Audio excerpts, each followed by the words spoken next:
Hey, you.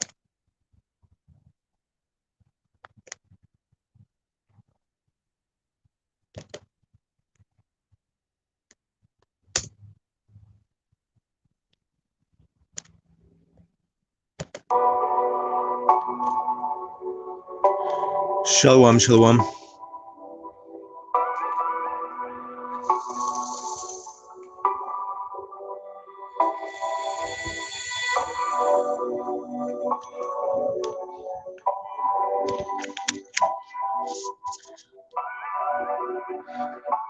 Gather round, gather round. Shalom.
Shalom, everybody. It's your brother Shemar with Ancient Watchman. Welcome back to Monday Night Smoke. Welcome in. Gather around. I already shared the link for everybody to join in. But welcome to live. Once again, we are live and direct. Chilling. Gather around once again. Welcome to live. Stick around.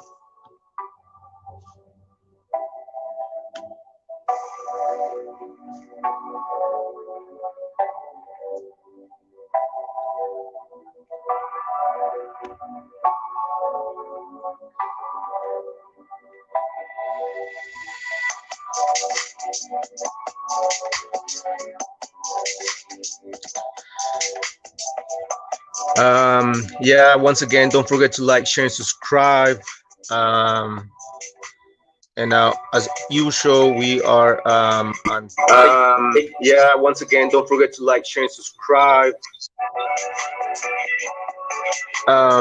Yeah, man. Join our Facebook group, Guardians of True, bro. Everybody else, welcome to the live. Welcome to live. Gather around. Melissa, shalom, sis. Welcome to live. Good, bad. Gypsy, I don't know what's going on with you, bro. Shalom, welcome to the live. Saloma Vega, shalom. Shalom, everybody. Welcome to the live. Once again, gather around. Don't forget to like, share, and subscribe. Share our video. Share the link for brothers to come in and join our panel. As usual, we always send the invitation to a lot of these Negroites, Hamites, African converts to come and discuss their matter, the subject matter at hand, which is, the Canaanite subject, and whether or not a lot of these Africans fit the curses or not. But shalom, everybody. Welcome to live. Jose Vega, welcome to live. I see you're feeding your child. But yeah, man. What is going on, man? What is going on in the news? A lot of things going on in the news. It's happy new moon, by the way. It's a new moon on the eclipse, a solar eclipse. There's a solar eclipse, by the way, that took place down in South America. North America wasn't able to see or witness the solar eclipse, but South America was able to do so. I was watching it live actually in the morning when I woke up this morning. I didn't go to work, so I was watching the eclipse. But happy new moon, everybody else. You brothers know that is the new month.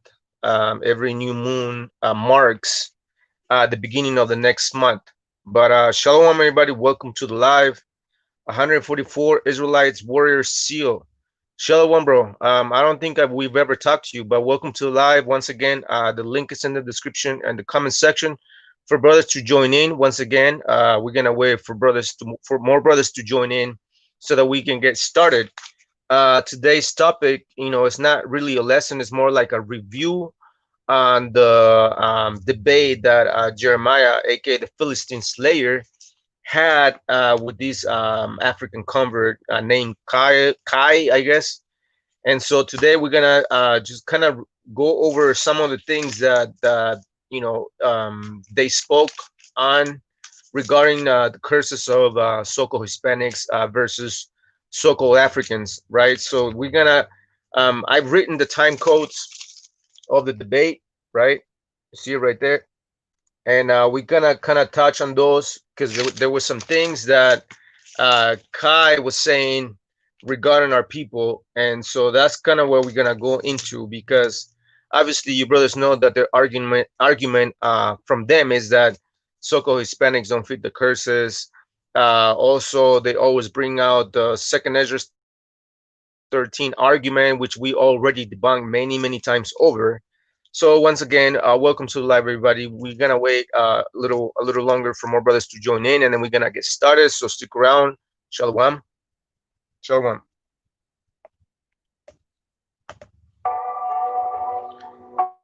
Yeah, man. So let me see.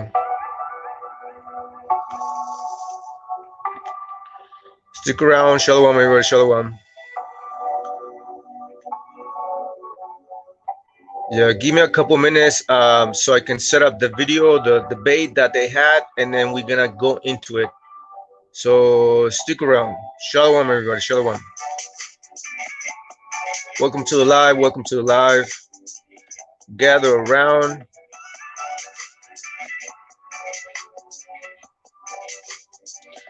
Once again, why do African converts rage when they all have been found to be lying snakes? That's the thing, right? Shalom, everybody. Once again, the link is in the comment section for any new brothers that want to come into our panel and join us. Join the discussion and join. We'll bring in your arguments. So whatever it is that you would like to share with the community, you're more than welcome to talk to us and share your perspectives. Once again, Jose Vega invited a lot of these Negroites, especially JJ 7000 and a lot of these lion dens cats from that group. We always send the invitation to everybody else, and it seems to us that nobody wants to come and have a civil discussion, have a dialogue with us, right? And the question is why?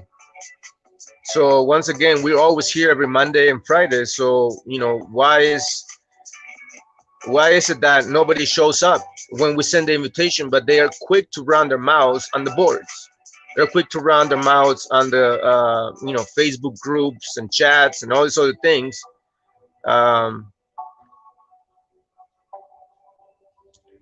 Good, bad. I don't know I don't know what your question is, bro.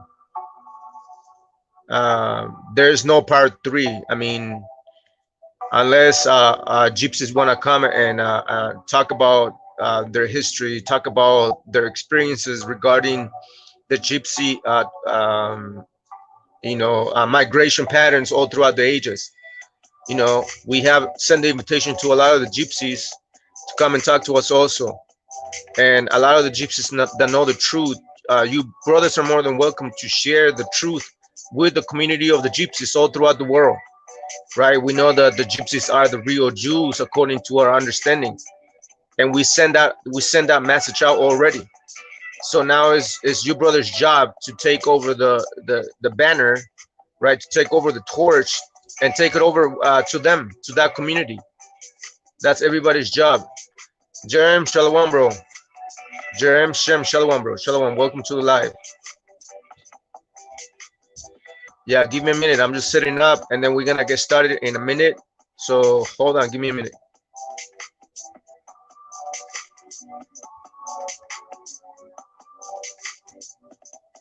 Uh, Randy Torres, shalom, bro. Welcome to live. Welcome to live. Welcome to live, everybody. Yeah. Once again, the question is, why do African converts rage when they all have been, found to be lion snakes? I want to give a shout out to Jeremiah, aka the Philistine Slayer, for a great job on the debate that he did against Kai on the Lions Den. Great job, amazing work, bro. A lot of things were brought out, a lot of facts were brought out by Jeremiah, aka the Philistine Slayer. So today, that's what we're gonna go into. We're gonna kind of like do a little review on the debate, because there were certain things that were said by Jeremiah's opponent on the debate. And once again, a lot of these points that we're gonna bring out are things that we already addressed many, many times over on the boards, on the lives, on our podcast, on the debates that Josebe has done many times over. So let me see if I can find um, the debate, and then we're gonna get started. So stick around. Shalom. Give me a minute. Give me a minute. Let me just set this up. Jerem Shem, I tried posting something about the gypsies being Israelites on one of the gypsies Facebook groups page, but I got blocked. Yeah, man. Once again, it's like our people hate the truth. It's like whenever we post things on like Mexican conscious Facebook pages or Instagram pages, they don't want to accept the truth. Why?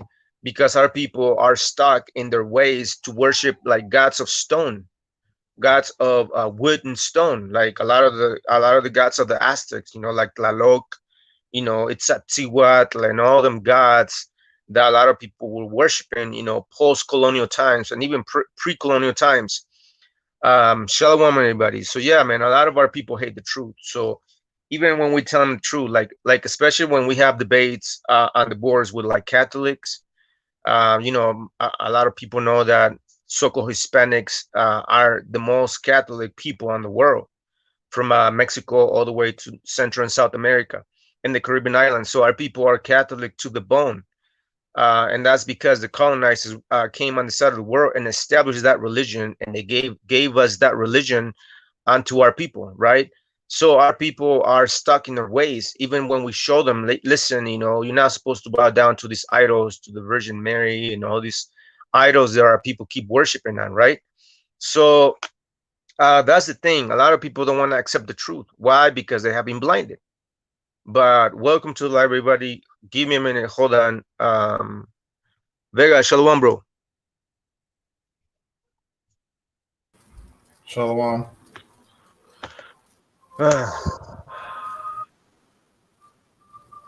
Do you happen to have the debate that Jeremiah was on, bro? If you have, can you send it to me? Can you send the link to me, please? Okay.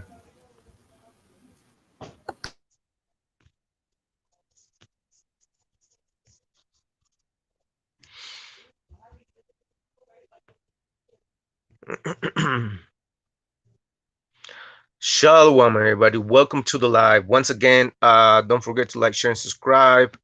Join our Facebook group called Guardians of Truth. And don't forget to share the link for brothers to come in and debate that cause and come and discuss the matter, the subject matter at hand, which is do these African fit the curses? Are they Israelites? Are they Shemites? And why are they claiming to be Shemites when the history, the Bible, the prophecies do not point to them to be Shem, to be the God's chosen people?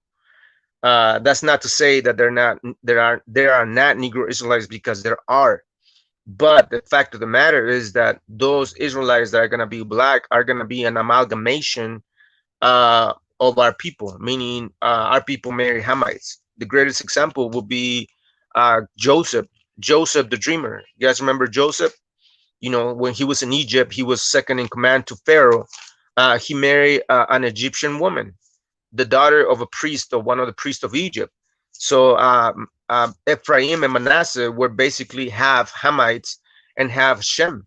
So that's why we say there's going to be black Hebrew Israelites, but it's gonna be through an amalgamation with us.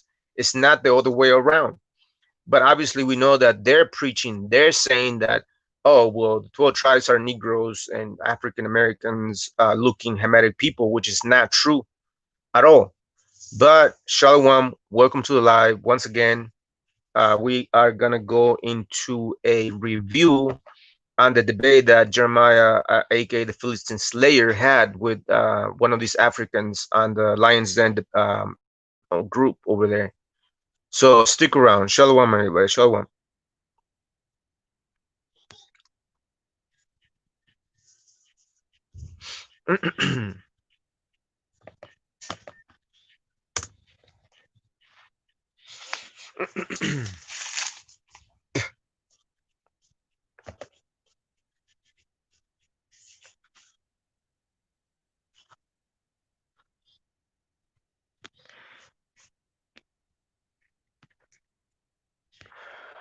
Come on, man. Yeah, give us a minute. We're setting this up real quick. We're looking for the debate so that we can go in and kind of like. I said it. All right, thanks, bro. Let me see. Hold Said it to you. I said it to you and the group that we're in. I guess it was sent Got on you. Thank both you, of bro. them. If you can't find it on here.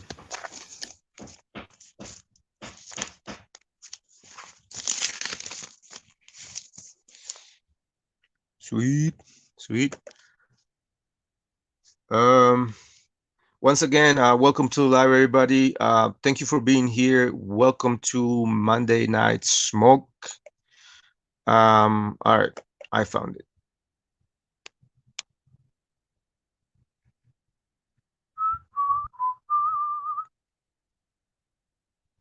All right.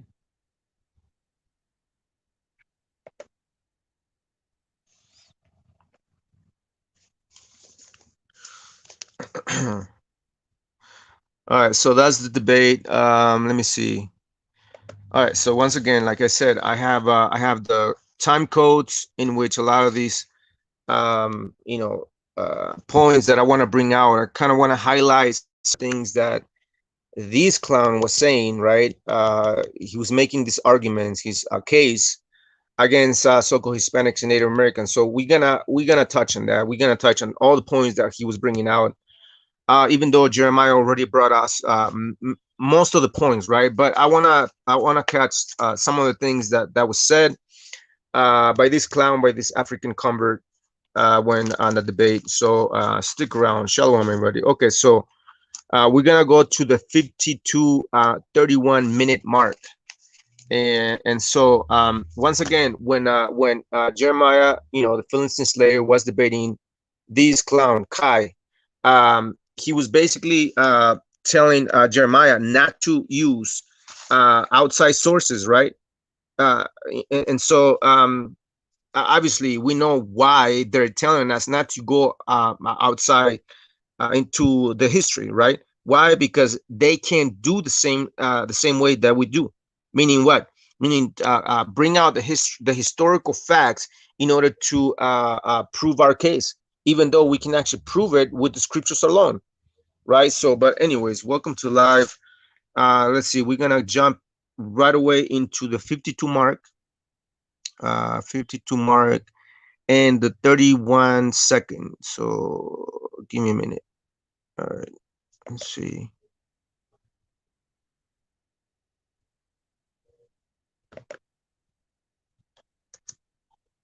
Okay. Thee unto a nation which neither thou nor thy fathers have ever known. And there shalt thou serve other gods of wood and stone. And thou shalt become an astonishment and a proverb and a byword among all. 52, 31. Hold on. Come down very low. Now, this is very evident. Everybody knows that happened. I'm sure everybody black on here more than likely done seen 12 Years a Slave. You see? Saw what was going on in that movie. You see what he said? I'm sure everybody knows, or you've seen that movie, 12 Years of Slaves. Now, this clown is using the source of a movie. Whereas Jeremiah, where's Jeremiah? Whereas Jeremiah, the Philistine slayer, was bringing out factual information, historical facts, primary sources regarding our people. Meanwhile, this clown was completely going against the fact what was being brought out by Jeremiah, which is actual facts, historical facts. Yet he has the audacity to use 12 years of slaves, right? I can't believe he said that though. Right. That's crazy. He brought out a movie. Right.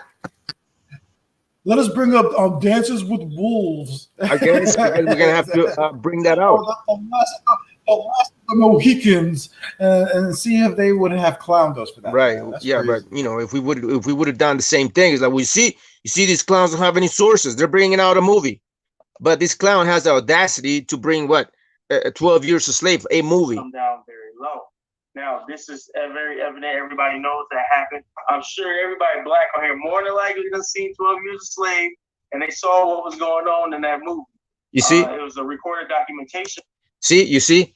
Again, and the reason why these clowns can't bring out actual facts, actual historical facts, is because they don't have it. And if they do, it's all pseudo information, right? Which we already caught them many, many times over on the boards, on the debates. Josebe has done a great job also in doing so, catching a lot of these cats, bringing pseudo information on the boards, on the lives, making posts, which we already addressed many times over. But welcome to live, everybody. Shalom. Shalom. All right, so now we're gonna go into the minute mark 53:16, right? Let me see, 53. Let me see, 53:16. Their way with our women, breaking up our families, selling our kids and children to.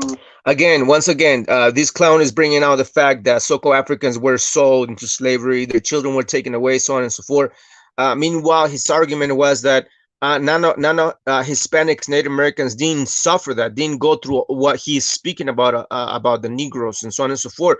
Even though we have brought up many factual information, many facts, many historical records, especially like boarding schools, when a lot of Native Americans were taken from their Native American children were taken from their parents, right? But that's not the point. Different owners breaking up their families basically, and there was nothing we could do about it. Nothing our ancestral men could do anything to get them out of that predicament. Now, this is common knowledge. I feel like I really don't need to go to a source to do it, but whatever. Some people just bank on sources, but the biggest source to me is the scripture. But whatever. All right, it is what it is. So, all right. So if we go into the middle passage part, I'm just going to go a little further into detail about it. This is from the book America. Sorry about that. All right. It says the trade of humans. Hold on. Yeah, so the argument is that Soko Hispanics, natives, he's bringing out the facts that once again, black children were taken away from their parents, even though Soko Hispanics, Soko Native Americans went through the same thing prior to the Soko Negroes. Yet he's basing his argument and making a case with that information, ignoring the facts of our people. Once again, going back to the law, right? Deuteronomy chapter 1, verse 17, when it says, when it comes to matters of judgment, which this is a matter of judgment right here. Why? Because the debate is whether or not Negroes fit the curses versus Native Americans and Hispanics. So once again, shalom everybody, welcome to live. Ben Cueva, shalom bro. These are new canonized that keep coming out. There is so many of them. It's very tiring debunking them, because all we're doing is wasting our time, because it's all information that ancient watch has been debunked. Yeah, I get it, man. But at the same time, this is where the prophecy goes into, when it says that we are being trained in the wars of Canaan. You guys remember Judges chapter 3, 1 and 6, when it says that a lot of these Egyptians, Philistines, and Canaanites were left amongst us to be our test, not only to be the test of ourselves, but also to train ourselves in the wars of Canaan. So even though the ancient watchman Jose Vega and I have, established the foundation and put the foundation for a lot of you brothers to come in and also do the same thing, well, this is an ongoing thing. It's not just us, like, oh well, we already did it, so now we have to stay quiet. No, this is an ongoing thing, because like you said, a lot of these new cats are coming out. So because a lot of these new cats are coming out, they don't probably never heard of us. Probably they, haven't dealt with us. So it's where you guys come in. You know what I'm saying? 144 Israelite warriors seal. Shalom, bro. Welcome to live. I don't think, again, we ever talked to you before, but welcome to live, bro. All right, so from there, we're going to jump into the minute 53, 38. 53:38. Let me see. 53:38. About it. This is from the book America. Sorry about that. All right, it says the trade of humans produce untold misery. Hundreds of thousands of young Africans died. That's a part of the curse. You see, he said that many Africans died during the middle way passage, which is when a lot of these Negroes were being put on ships and brought to the Americas. But he said that it's part of the curses. Well, when we read Deuteronomy 28, it doesn't say that people were about to die in the middle passage and during the voyages of the slave trade. It doesn't say that. As a matter of fact, we read in Ezekiel 28 when it talks about them dying in the ocean. So what is he talking about when he's saying, well, a lot of these Negroes that were dying in the middle passage, which is on the voyages on the slave trade, during the slave trade of the 1600s, many of the Africans were, being thrown off the ships. So where's that in the curses? Yet he's saying that, well, that's part of the curses, when in fact that's a lie. It's not part of the curses. As a matter of fact, that is a Canaanite curse, right? So let me see. Let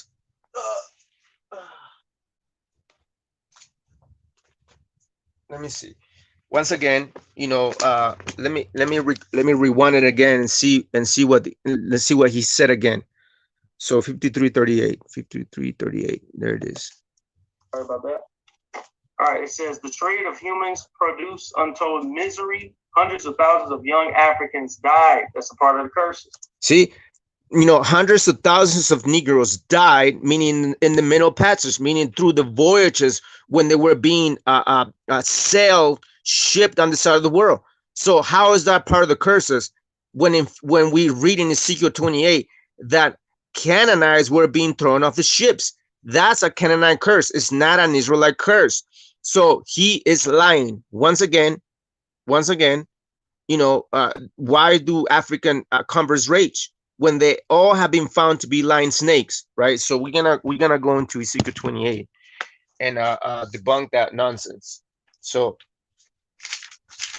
Ezekiel 28.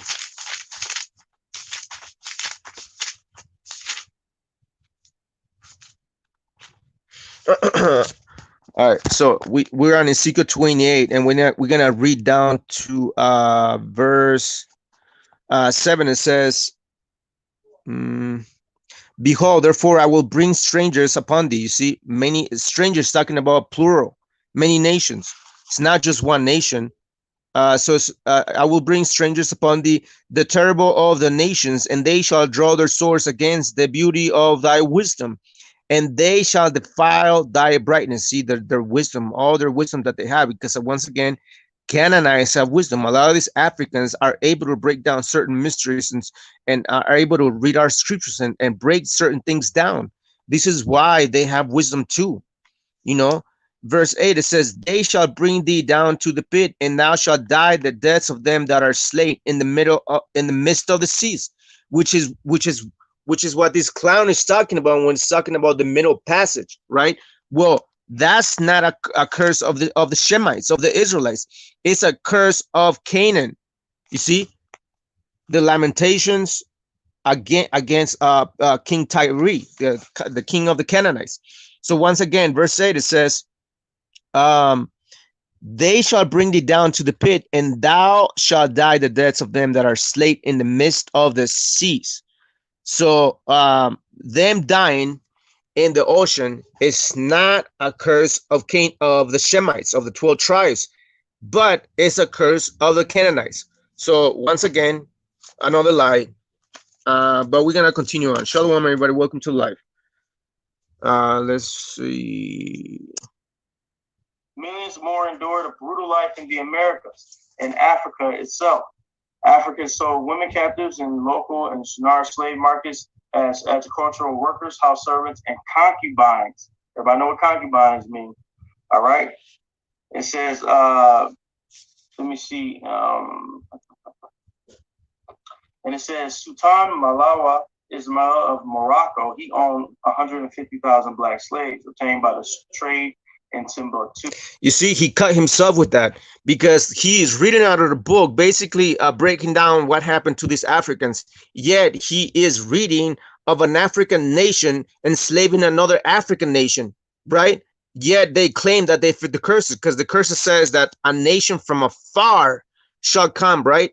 That's what we read in the curses. Yet we know many times throughout their history that they were snatched not by the so-called white men or these Edomite nations, but they were snatched by other Africans, meaning nations that lived near to them, not afar, like Torah says. Because Torah says that there was gonna be a nation that come from afar, as as fast as the eagle flieth.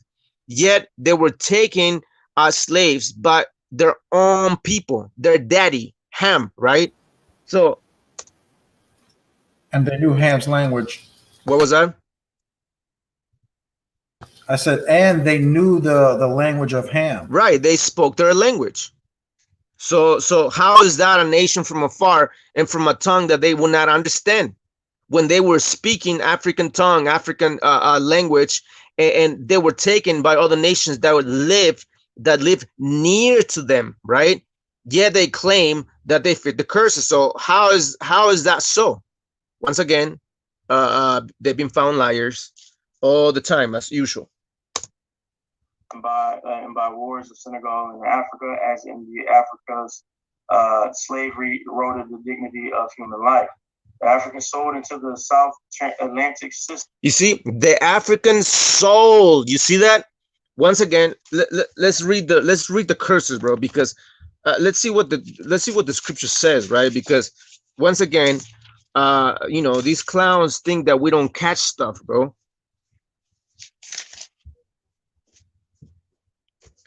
Yeah, there it is, bro. There it is.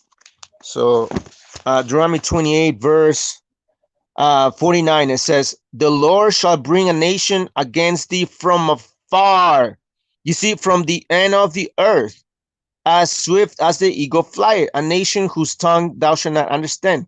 You see, but the whole point is that the nation that was going to bring snatch the Israelites, it was going to be a nation from afar, not a nation from near. You see, a nation from afar, from far away, right?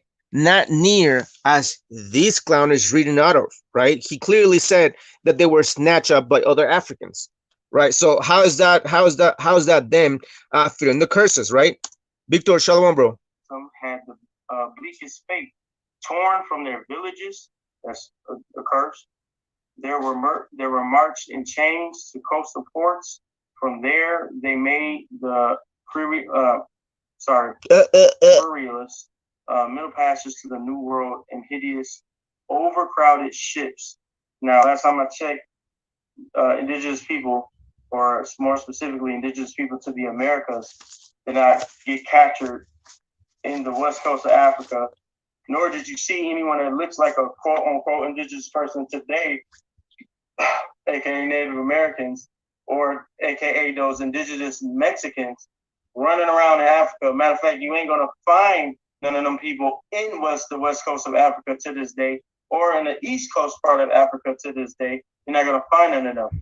And I'm not talking about the middle. You see how conniving these snakes are. Obviously, you're not gonna find so-called Hispanics and Native Americans on West Africa. Why? Because according to Torah, right? According to the scriptures, right? We're gonna go into Second Ezra, right? Because Second Ezra is basically the prophecy concerning a lot of these northerner tribes, the majority of the nation of Israel that came on the side of the world, right? So why would so-called natives and Hispanics be in West Africa? And yet he's using their argument as his case, like, oh, well, you will never find Africans, Mexicans, so-called Hispanics or natives on the west coast of Africa. Of course not, you dummy, because Hispanics, Native Americans, so-called Shemites never went to West Africa, right? That's not what Torah says. We'll see what Torah says. But shalom, everybody. Welcome to the live.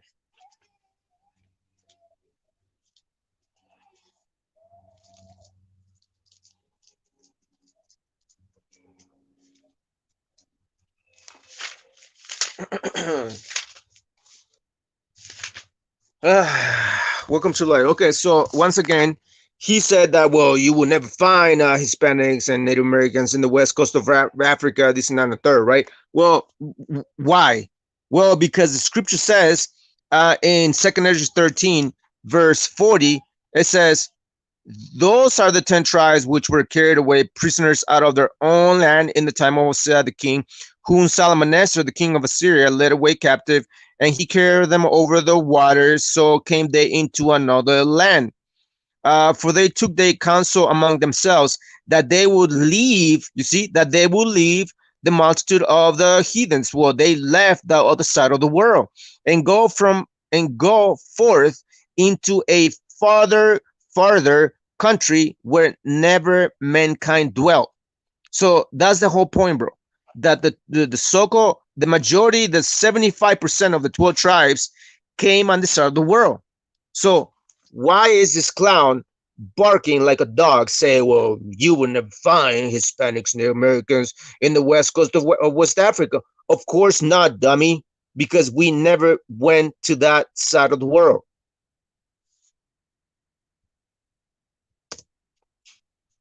Eastern people who look mixed and stuff themselves because they got Ottoman and Turkish blood in them. I'm not talking about that. I'm talking about. Shut up. All right, so from there we're gonna go into the minute 55 or 55:12. 55:12. Let me see. 55:12. Oh, we're already there. So yeah, let's see. 55:50. Yeah, let's go there. 55:50.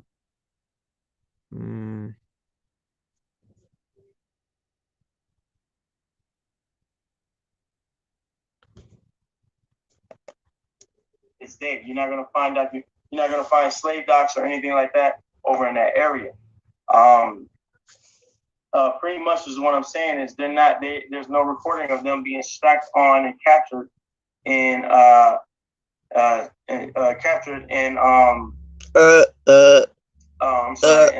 spaceships by the millions. You see, there's no records according to this clown. Supposedly, there's no records of us being captured, put on ships, and all these other things. Even though Jeremiah, aka the Philistine Slayer, already brought the information out and all these other things. Once again, we have brought these, out of this book called A Brief Account of the Destruction of the Venus many times over, in which we read. Let's see. let's look at the table of contents, right? Because this is the history of the so-called Central and South America and the Caribbean islands. You have Hispaniola, the island of Hispaniola. You have the islands of Jamaica, the island of Cuba, the province of Nicaragua. The New Spain, which is on the side of the world. We have Guatemala. We have Yucatan in Mexico. And many other parts, Venezuela, we have Florida. You see all these places in which we can find the many historical facts regarding our people. So now let me show you something that we have brought up many times over, where we actually show how so-called Hispanics, natives, indigenous of our people, were being loaded up on ships for actually what is it, 6 to 7 years, and we're gonna read that in a minute. So let me see. Where do we start?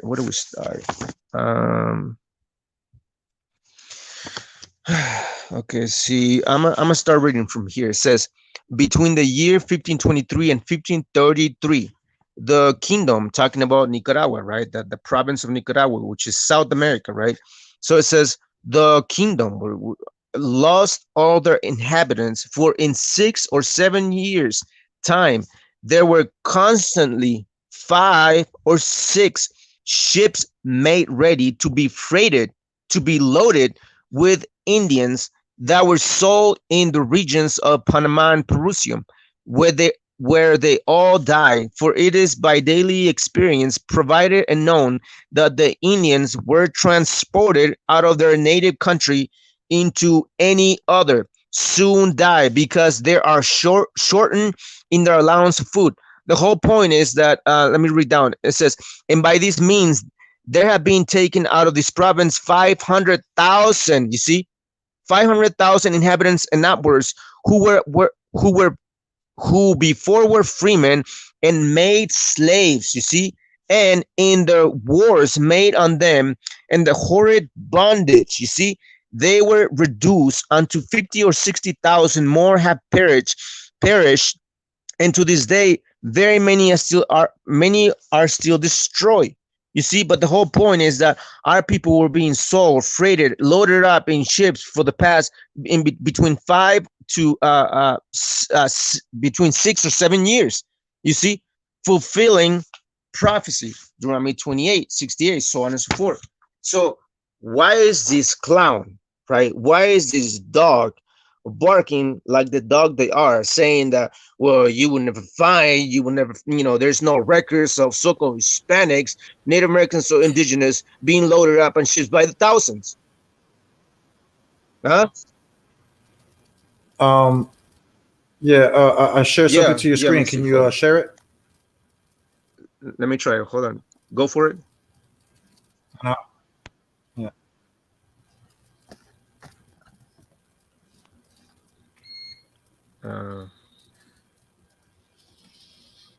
I don't see it.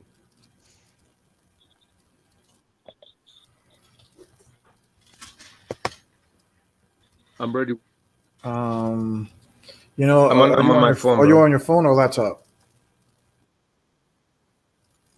I think you might have to use a laptop, because on my laptop it gives you options like just share screen. That's weird, bro. Because remember, what was his name? Yahudim was here a while ago, and he was able to share his screen through my phone.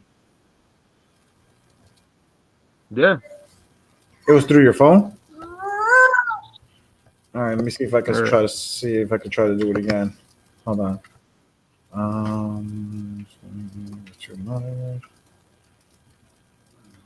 Computer. Shalom, everybody. Welcome to the live once again. Don't forget to like, share, and subscribe.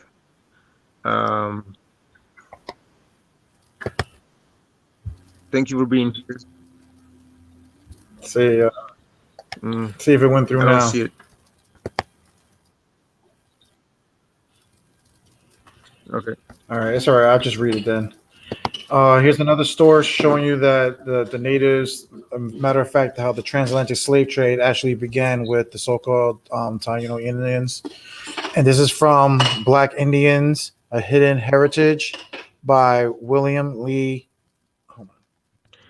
Yeah, man. Jerem Shem, man. That Steve is a sellout. He's a dumbass, bro. He's still brainwashed and drunk with the Canaanite wine with One West doctrine, bro. That's the hardest thing. That again, that will be the hardest pill for a lot of people to swallow. To understand that a lot of things that they learn is basically biased doctrines, doctrines of men. So All right, here it is. Like I said, this is Black Indians by A Hidden Heritage on page 26. It reads I got Christopher it. I mean, I Columbus, got you. I got you. I see it. Hold who on, give me a minute.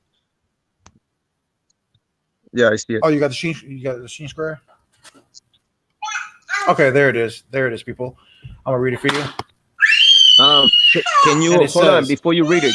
uh, Can you zoom out so that it's bigger?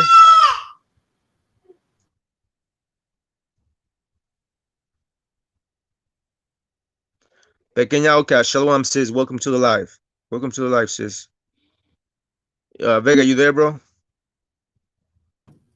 yeah. Yeah, can you zoom out so we're able to see it more or no? Oh, zoom out or zoom in? Zoom out, like make it bigger. Yeah. I'll make it bigger. Okay. I Well, think that's make the it as biggest big it as you can. gets. So, Hold on. oh, that's it. That's fine. That's fine. Don't worry about it. Go ahead, bro. Yeah, that's the big. And it reads, and it says, Christopher Columbus, whose unique seamanship and courage had opened the Americas to European penetration, also began the transatlantic slave trade. He started by shipping 10 chained Arawak men and women to Seville, Spain. He wrote emphatically to King Ferdinand and Queen Isabella about the business possibilities. From here, in the name of the blessed Trinity, we can send all slaves that can be sold. When he loaded 1,100 Taino men and women aboard 4 Spanish ships. The crowding and the stormy Atlantic crossing took a fearful toll. Only 300 survived. But Columbus and Spain had decided to continue the profitable slave trade from the Americas. Seville became the slave capital of Spain. There it is, folks. There it is. Yet you have, let me see. Turn this around, bro. Yet, you have this clown right here, these Hamite, these African convert running his mouth, barking like a dog, against so-called Hispanics, saying that, well, you will never find a record of many thousands of Hispanics, natives, indigenous, being boarded up on ships to be sold as slaves. Yeah, we just gave you Jeremiah of Issachar, aka the Philistine Slayer, gave his information, brought out the sword, brought out the facts, and we're also bringing out the facts as well, which we have done many, many, many times over on the boards, right, against a lot of these Hamites, right, which, by the way, ignore a lot of the historical facts. Either they ignore it because they don't want to bring out the truth because we actually fit the curse to the T, or they're simply ignorant, right? It's why we call them what? Ignoralites. Ignoralites, right? So once again, we're gonna continue on, bro, because I don't want to take too much of your time, but let me see. Being brought over to the Americas. All right, that's what I'm trying to go with that. Now it also says this is talking about what was going on the ship. Shut up. All right, so from there we're gonna jump into minute 58. Yeah, 58. Let me see, 58. There it is. Now, on mark minute 58:00, he's gonna start reading the book. Right now, watch what he's gonna do, bro. Watch what he's gonna do, and I'm surprised nobody cut this, bro, because once again they claim that they fit the curses and all these other things. They claim that they kept Hebraic customs, yet when he's reading this book, watch what he's gonna do, bro. I don't know if you guys are gonna catch, but watch. And its languages, religions, and cultures and stuff is kind of irrelevant, but yeah. You see what he said? He was saying that. Let me see. Let me. What do we start? Let me see. Start earlier. Hold on. Let me start earlier, bro. From Brazil and the West Indies, which is the islands, the Caribbeans, was a lesson in relentless exploitation. The slaves worked 10 hours a day under the hot, semi-tropical sun, slept in flimsy huts, and lived on a starchy diet of corn, yams, and dried fish. They were subjected to brutal discipline. All right. And it said many planters simply worked their slaves to death and then bought more. They were expendable to them. They were nothing but property. All right. And it says between 1708 and 1735, British planters on Barbados imported about 85,000 Africans. However, the island's black population increased by only 4,000. The constant influx of new slaves kept the black population thoroughly African in its languages, religions, and cultures and stuff. You see? Do you catch that? He's saying that a lot of the Africans that were being shipped on the side of the world kept their customs, their African customs, and their own language. So if they were Shemites living in West Africa, how come they kept their own African or Hamitic culture, right? That's basically what he's saying. But watch what he says. Irrelevant, but yeah. It's irrelevant. Why? Because he didn't want to continue to read on because he was going to cut himself. That's exactly why he stopped. He's like, well, that's irrelevant. You know, that's irrelevant. Even though it's not irrelevant, because if you claiming to be a Shemite living in the West Africa or on the coast of West Africa and also other things, then if you claim to be Shemite, then why are you reading about Africans keeping their customs, keeping African customs and their own language if they're Shemites, huh? You see? So from there, we're gonna jump into minute 58, 21. Minute 58, 21.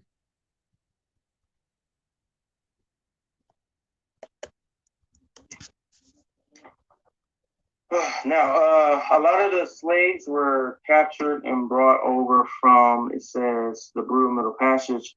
Alowadua, bear with me, these are African names I'm allowed to pronounce. Anyway, Alowadua no Kwanau claimed to have been born in Igbo land in present-day southern Nigeria. Okay, a lot of them were brought from the west coast of Africa, as I implied before. Now, it doesn't make sense to say that the indigenous people were brought the same way, because we know that they were not. Of course not. Again, earlier on, I'm sure you guys heard when he said that, well, you will never find Hispanics and Americans on the west coast of Africa. And he already, out of his own mouth, he said, well, we know that natives and Hispanics, indigenous, were not taken the same way as we did. Of course not. Once again, why? Because so-called Hispanics, Native Americans will be the Northern Kingdom tribes, came on the side of the world. They didn't go to West Africa. So, Jeremiah, Shalom, bro. Welcome to the live. What's good, bro? Now, hold on, man. What's good with you? Nah, I'm just at work right now, so I'm just listening to what y'all talking about. Well, we're kind of reviewing your debate, bro. You did a great job, by the way, man. Shalom. Yeah, bro. This was pretty stupid. How goddamn Judah said I didn't. What was that one dude said I didn't answer about the Deuteronomy 28:64? Like I was reading it in the Hebrew, and I don't know how I didn't answer it. When clearly we went to the ends of the earth and we're worshiping gods of wood and stone, which are these like Aztec gods and all these other gods that are in stone and stuff like that. So it makes no sense. Yeah, is that what Judah said or what? I believe so. Said I didn't even answer about Deuteronomy 28:64 when I did. So it doesn't make any sense. You did, bro. You did, because I watched the whole thing. You did. I pay attention to that, bro. As a matter of fact, you brought out the facts. You brought out the information. Maybe he wasn't paying attention. Probably wasn't. I don't know. But man, hey, that shit was funny, bro. Not even gonna lie. He almost had me. Almost had me for a split second. I was like, oh shit. All right, let me go ahead and say this. No, you did great, bro. You brought out the play, bro. You sliced that dude, bro, like two pieces. For real. This part of the door, sir. All right, hold up. Let me put this on mute right quick, bro. I'll be back in a little bit. All right, man. I do you think? All right, all right. So let's get back into this thing. Let me see. All right, so we're gonna jump to the minute 59. Minute 59 because he made a statement that we already debunked on the boards again, once again, many times over. So we're gonna see what this clown says. Minute 59. As far as how they got here, I already voiced my case about that. As far as the middle passage, I'm sorry, not the middle passage, the Bering Strait. And it says that the first Native Americans arrived 20,000 years ago. What? You guys cut that? I'm gonna rewind it again, bro. I'm gonna rewind it again. And see. As far as how they got here, I already voiced my case about that. As far as the middle passage, I'm sorry, not the middle passage, the Bering Strait. And it says that the first Native Americans arrived 20,000 years ago. If we... You see, according to this clown, he's using the Bering Strait theory, which says that Native Americans when they started the world 20,000 years ago, which completely is against Torah. Why? Because Torah states that the earth is at least 6,000 years old. The earth is literally approaching to the 7th year of Jubilee. To the 7th millennium of the Jubilee, which will be when the earth is basically replenished and destroy and purify and all sorts of things. When the earth is being given a break, is set loose, right? So that's the 7th millennium, which will be the year of Jubilee, so-called year of Jubilee, right?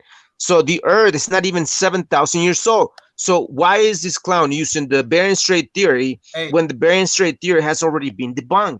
And we kind of gonna touch a little bit on that. It says Native Americans call for rethink of the Bering Strait theory, right? So we're gonna scroll down.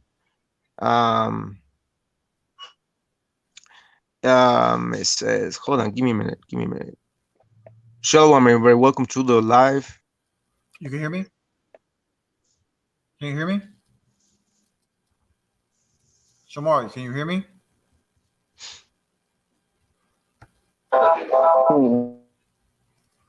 Shamar. This thing might have messed up. I don't know. Shamar, you can hear me? Shamar. Oh. Can you hear me or no? Can you hear me? All right, yeah, we can hear you. You can't hear me. Right, Victor. Shalom, bro. Yeah, exactly. Like it's laughable. 20,000 years, bro. Yeah, bro. You kidding me? Hey, you know what I thought was funny? Before Jose continues, when I asked him about him to show me a verse, right, that says the Israelites are Negroes, I said in Torah, right? In Torah, not New Testament. In Torah, he went straight to Revelations. I was expecting him to go to Job 30:30 or Lamentations 4:8. Bro, I had some shit for that would, man. There was one particular verse. I think it's in chapter 4, verse 8. I might be wrong, but in the following verse, it says, my skin is black because of the famine. So I'm like, I was waiting for him to go to one of those, but he didn't do it. Yep. And we're about to debunk his claim of people being over here at 20? He said natives were over here 20,000 years ago, right? Yeah. Yeah, we're going to debunk all that stuff. We're going to show how the story of Noah is true, how the world can't be no older, or after pre-flood, no more than 6,000 years. We're going to prove it right now. Yeah, and another thing he didn't do, when he mentioned the Bering Strait and the Tower of Babel, he didn't really give like an exact date as to after the Tower of Babel, like when we came over here and shit. Like I expected it. Been over here. Yeah, he said we've been over here for 20,000 years. But that's see, what he said on the video. I heard him say that, but he didn't say like after the Tower of Babel though. That's what I wanted him to answer. Like when after the Tower of Babel incident did we come over here? Because if we go according to the biblical time frame, the Tower of Babel incident happened like I think what 2200 BC or 2100 BC or something like that. I can't remember exactly, but it happened around there. Yeah. Yeah, I know what you're saying. All right. Shamar, you can hear us? Yeah, I can hear you, bro. Yeah, go ahead, bro. All right. So you see what's on the screen? Everybody see what's on the screen? Yeah, we see it. Okay. If you're here, this is, hold on. Go to the top real quick. This is the world's 10 oldest living trees, right? This is the Methuselah, right? And look what it says right here. Until 2013, Methuselah, an ancient brimstone pine, was the oldest known non-colonial organism on Earth. While Methuselah still stands as of 2016 at the ripe old age of 4,848 in the White Mountains of California. Okay, so this tree right here is on the top 10 oldest trees, and it only goes back to not even 5,000 years, right? Here is number 2, right? You guys can see it? Yep. Number 2, Sarvi, what is that? Abarqua? The Sarvi Abarqua, also called the Zoroastrian Sarv, is a cypress tree in Yar province, Iran. This tree is estimated to be about at least 4,000 years old and having lived through the dawn of human civilization not far away, right? Here's number 3. Now, these trees got weird ass names, man. Yeah. And right, but there's the number 3 tree, right? This tree goes about 4,000 years, right? That's what it says, about 4,000 years old, right? Number 4, the olive tree, right? There's a photo of the olive tree, number 4. That dates to only 3,646 years old, right? Then you have number 5, the Patriarch de Floresta, right? That is only just, it says estimate to be over 2,000 years old. Then you have the Senator, number 6. And it's said to be estimated to be around 3,500 years old, right? Okay. Number 7, the olive tree of Valvus. Well, that's a pretty looking tree. Look at that. That's pretty nice. Badass. Yeah, right?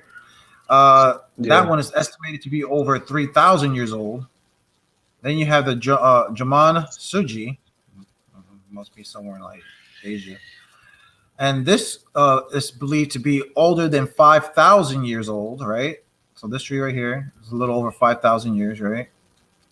And what we're showing you people is how the story of Noah is true. The world was destroyed, and these are the oldest trees that were left, right? The chestnut tree, one of the 100 horses, this one goes back to anywhere between 2,000 and 4,000 years old, it claims. And number 10, the General Sherman tree, which dates to be a little bit over 2,500 years, right?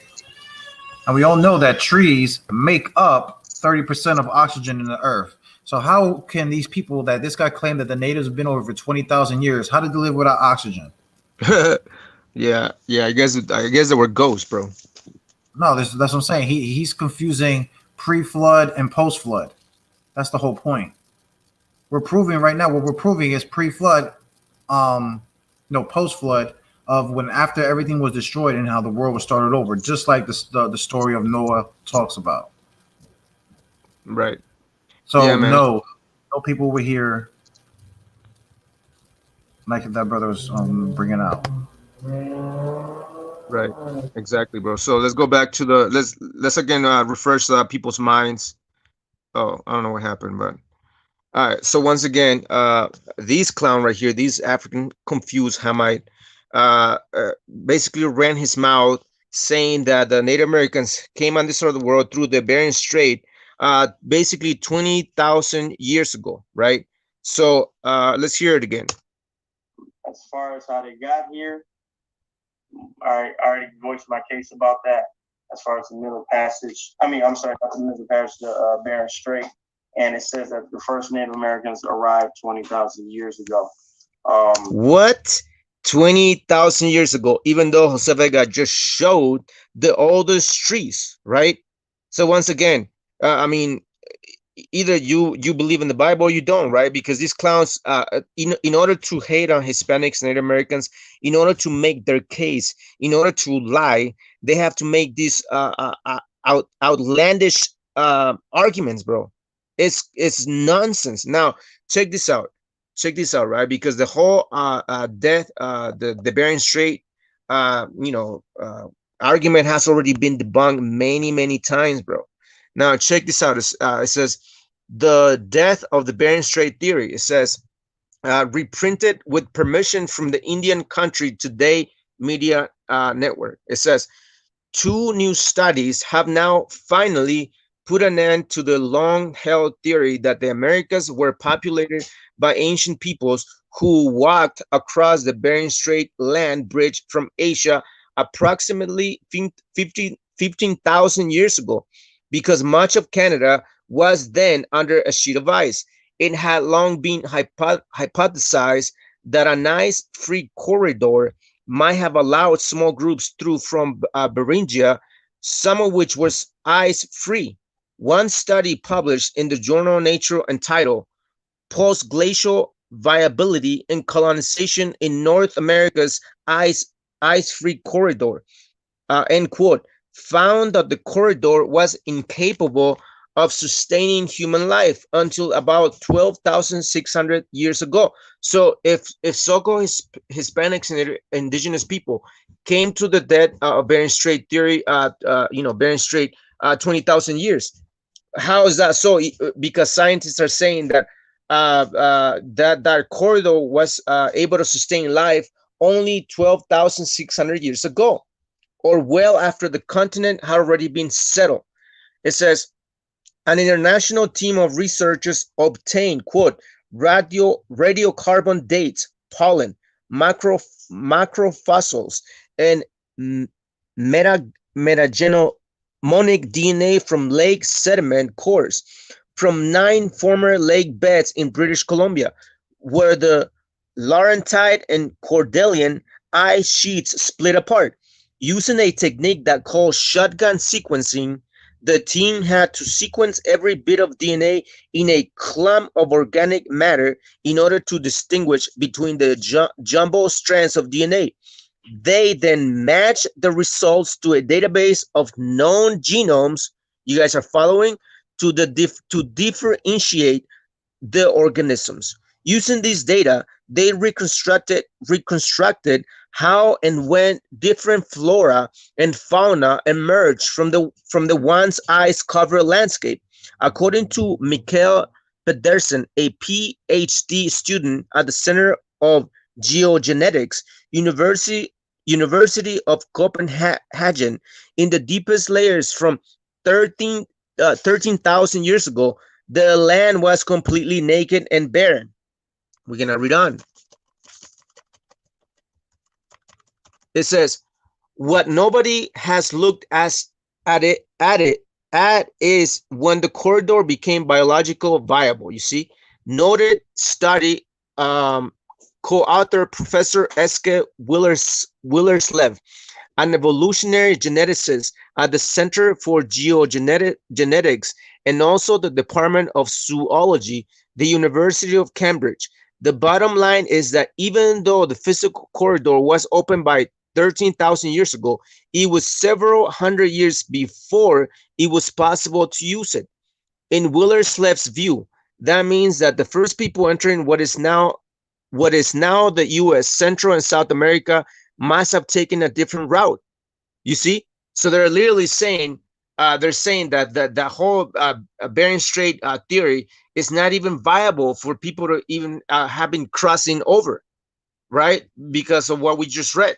So they're saying that they might have taken another route. Well, what other route? Ding ding ding ding ding. What about those ships? What about the Testament of Naphtali chapter 6? What about Second Ezra 13? What about Ezekiel chapter 10? What about Psalms 106? And all these other things that we have brought up, in which it states how so-called Hispanics and Native Americans arrive on this side of the world. This is why they're saying what they're saying. That means that the first people entering what is now the U.S., Central, and South America must have taken a different route. Ding, ding, ding, ding, right?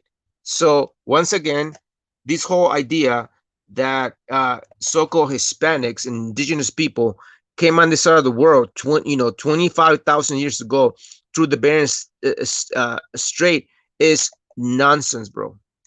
As far as how they got here, I already voiced my case about that. As far as the Middle Passage, I'm sorry, not the Middle Passage. Shut up. Bering Strait, and it says that the first Native Americans arrived 20,000 years ago. Shut up. You see, once again, it's already been debunked many times over by ourselves on the boards and so on and so forth. So from there, we're gonna jump down to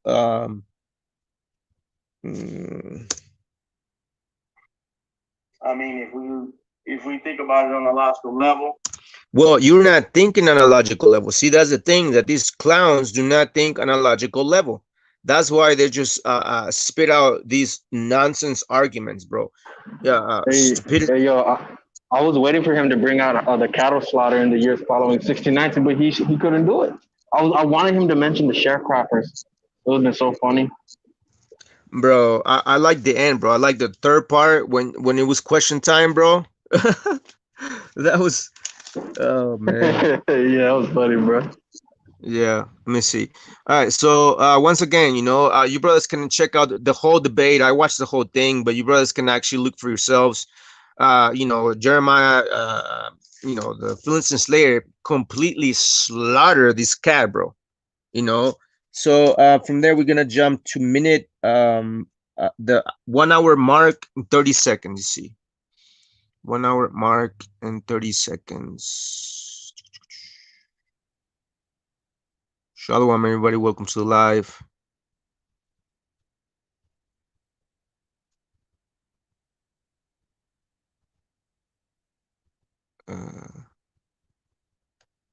There it is.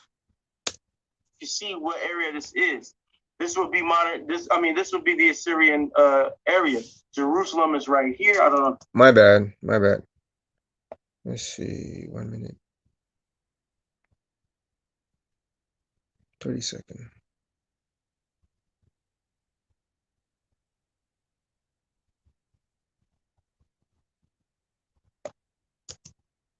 Nations throughout the world, scattered throughout every nation. Please pull that out for me in scripture or something, because I ain't seen nothing about it. And I'm good. You can either let the time burn. Hold on, let me rewind that thing. Burn out, or you just stop it. You know what I'm saying? In a war, the Mexican-American War, in order just to lose it, but they still had that. All right. So, if anybody could point out to me when indigenous people were captured from Africa and then scattered throughout the nations, throughout the world, scattered throughout every nation, please pull that out for me in scripture or something, because I ain't seen nothing about it. And I'm good. You can either let the time burn out, or yeah. Once again, their argument is that so-called Hispanics or indigenous were never taken as slaves to other nations, right? Now, watch this. This is what we're gonna do. We're gonna read this article real quick, and then we're gonna call it a night, bro. If anybody else wanna come in and share their case, bro. Once again, Jose Vega invited a lot of these Negro liars from Lion's Den, especially Jeremiah Judah, JJ 7000, so-called wanna be lion. These dudes wanna be lions, even though if they're really lions, why aren't they here? You know what I'm saying? Jose Vega invited these clowns and they ran from it. As a matter of fact, they took me off the one of the chat groups. Watch. Before I even read what I'm about to read, I'm gonna show you the screenshot. I sent it to Jose Vega so he can actually read it. But watch what this clown said. This is what's his name? Yehudim, right? I don't know if I can read this thing, bro. You know, like this part right here is basically Jose Vega inviting JJ 7000 and Yehudim. Now, this is what Yehudim said. It says that's that snake shit. Fuck their biased platform and channel. You see, basically running away from the fact that he don't want to come here and get this work right. Even though Jose Vega said, like, listen, you guys can come.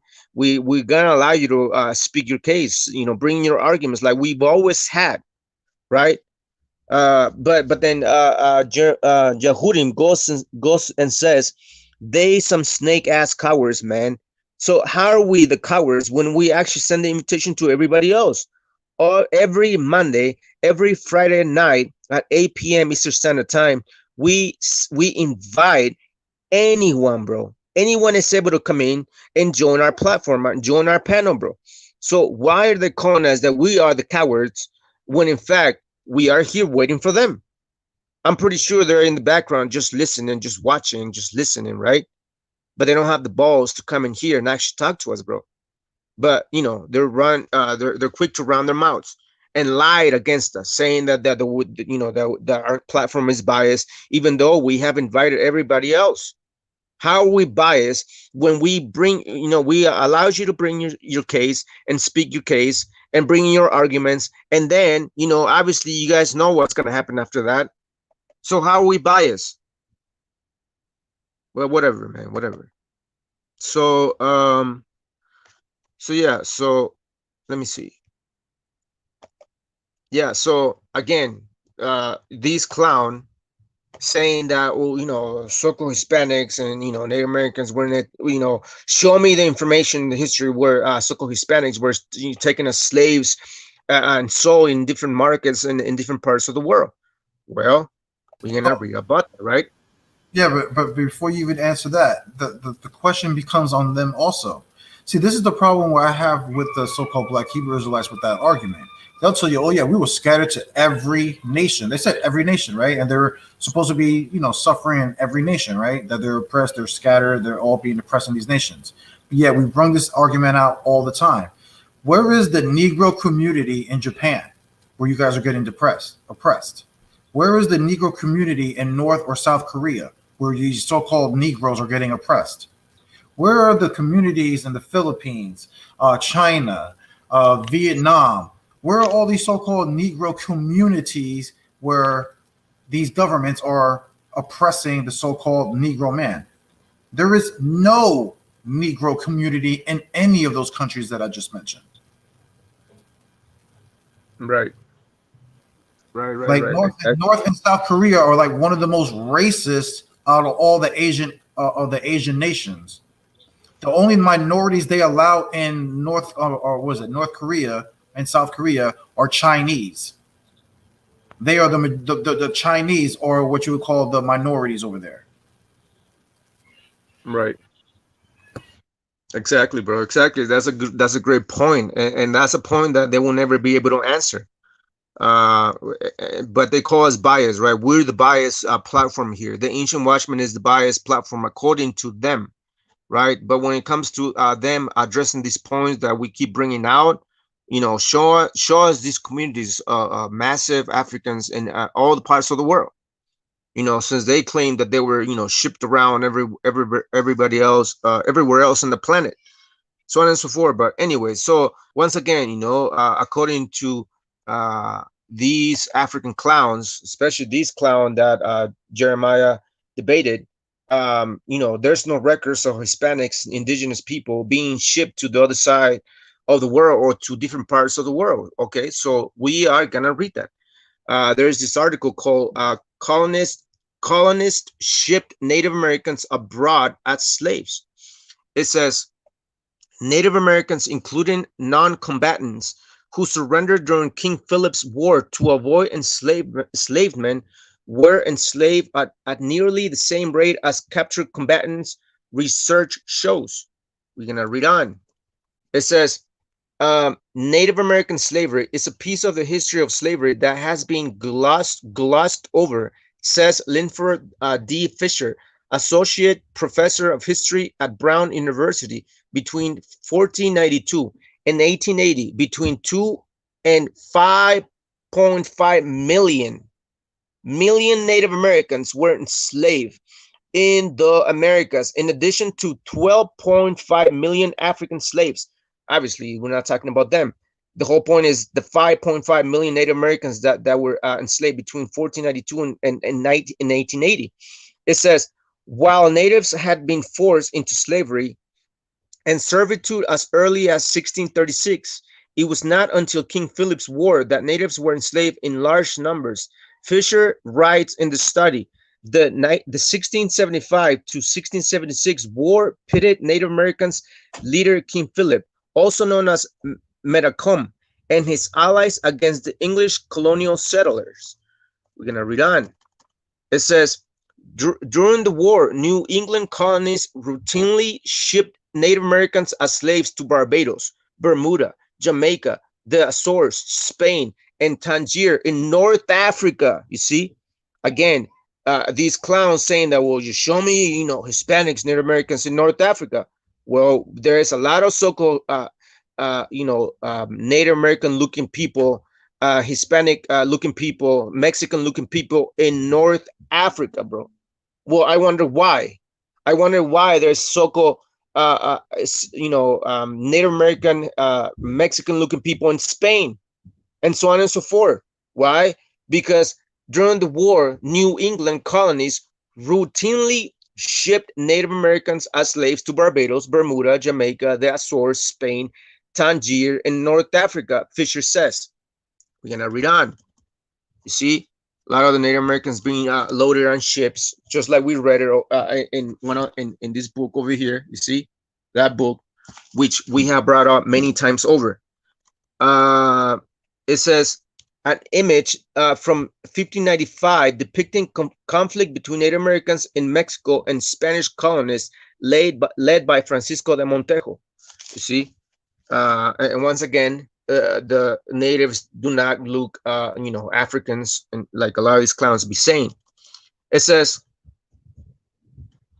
while Africans who were enslaved did not know where they would be taken, Native Americans understood that they could be sent to Caribbean plantations and face extremely harsh treatment far from their homes and communities. According to the study, fear of this fate spurred some Native Americans to pledge to fight to death, while others surrendered, hoping to avoid being sent overseas, the study found. We're going to read on. Fisher's study appears in the journal Ethnohistory. Documentation of Native American enslavement shows up in colonial correspondence, shipping records, court cases, town records, colonial government orders, and petitions from colonists to the British government. We're going to read on. It says, even contemporary official histories of the war all point to the same thing. Indians were enslaved en masse and either distributed locally or sent overseas to a variety of destinations. Fisher writes in the study, studies in native slavery have opened up in recent years.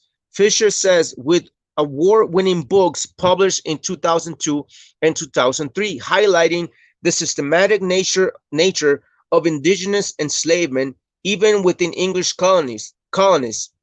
Fisher's study on those who surrendered in King Philip's War looks at what the factors contributed to the native slavery and the impact enslavement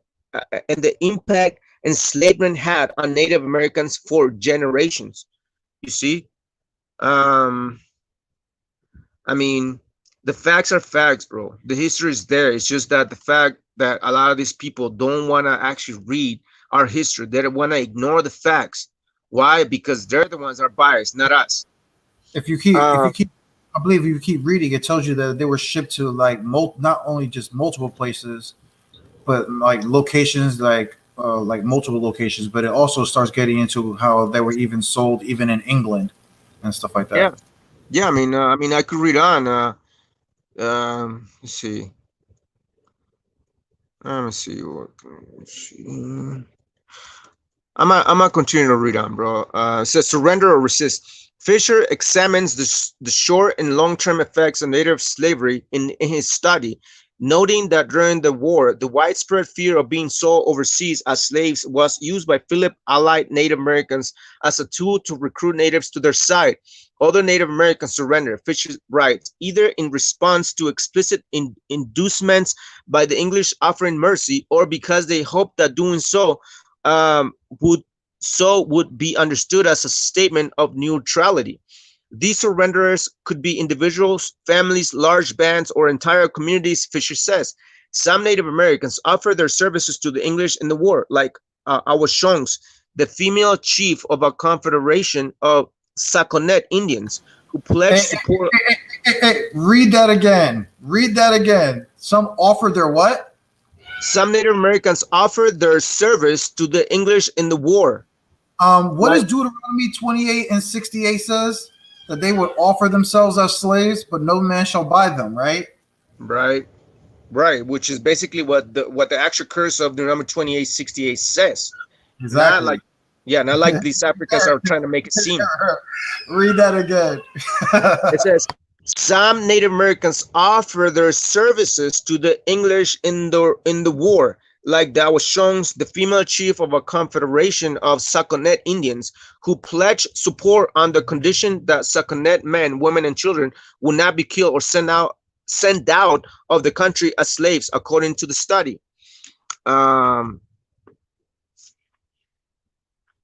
It says English authorities focus first on disarming natives, either by selling guns turned in by surrenderers or prohibiting them from bearing arms, Fisher writes, which is exactly what's going on in the United States. The United States is passing laws or trying to pass laws against the Second Amendment, which is basically them trying to disarm the populace, right? Which is very dangerous. And there's also proof that they were in England right there. Because it says right there, English authorities. We were just reading about how the natives were taken to Spain and North Africa, right? And all those locations. But right now we're talking about how the English had us even in captivity, the natives in England. Go ahead, keep reading. Yeah, I'm pretty sure. It says English authorities focus first on disarming natives, either by selling guns turned in by surrenderers or prohibiting them from bearing arms. Fisher writes, English communities objected to letting natives who surrendered simply go free, and housing and feeding them was complicated. So often captured and surrendered Native Americans were simply sold into slavery, both overseas and within New England, or forced into servitude for limited terms within English household. In addition, native right there. Let's read that again. They were sold into slavery, both. What is it? Both overseas and within New England. There it is, New England. Go ahead.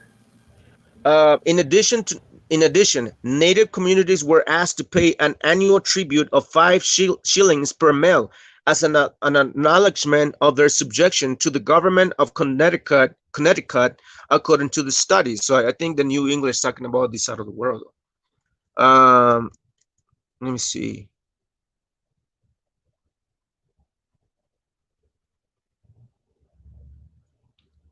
Yeah, man. I mean, it's a lot of stuff, man. It's a lot of information that we can bring out, and a lot of information that a lot of these cats, a lot of these African converts keep ignoring regarding so-called Hispanics, Native American enslavement all throughout the ages. And the question will be, why is this information not being taught in the school system, right? That's the question. Why? Why is the only history that's being taught is the African enslavement? Why? You know what I'm saying?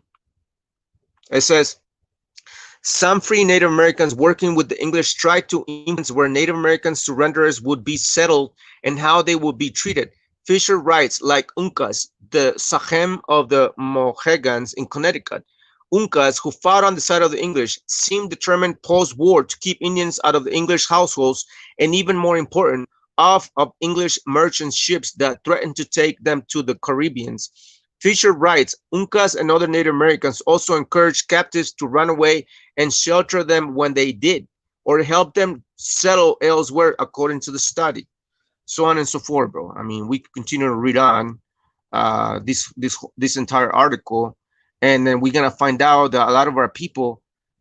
Let me see. It says for Native Americans 5 years of age or younger, their servitude lasted until they were 30 years old, bro. You see that? That's how long these children were being in slavery, bro. You know what I'm saying? In 1721, 45 years after the end of King Philip's War, the Connecticut General Assembly took up the question of second-generation Native Americans child slaves.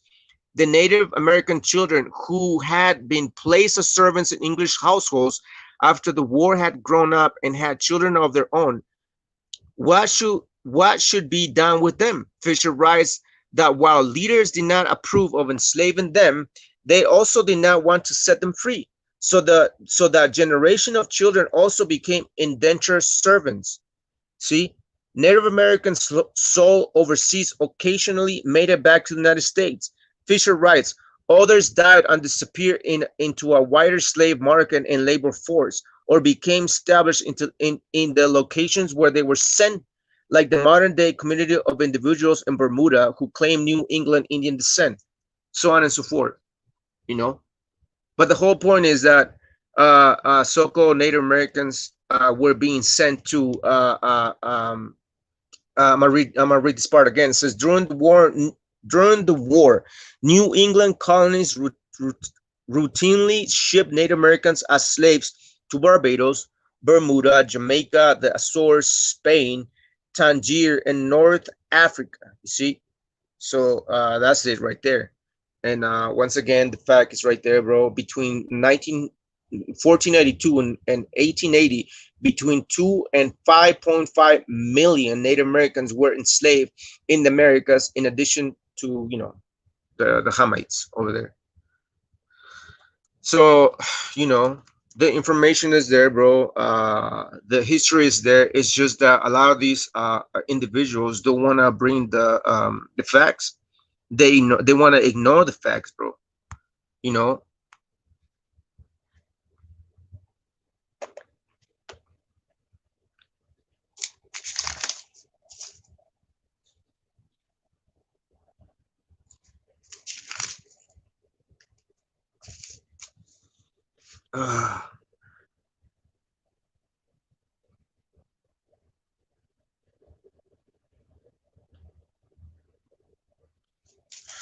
We're almost done, bro. We're almost done. Shalom, everybody. Welcome to the live. Once again, we're just reviewing the debate between Jeremiah, aka the Philistine Slayer, against this dude named Kai Sims. This dude right here. This wannabe Hebrew, so on and so forth. But welcome to live, everybody. Welcome to the live. What's up? Yo.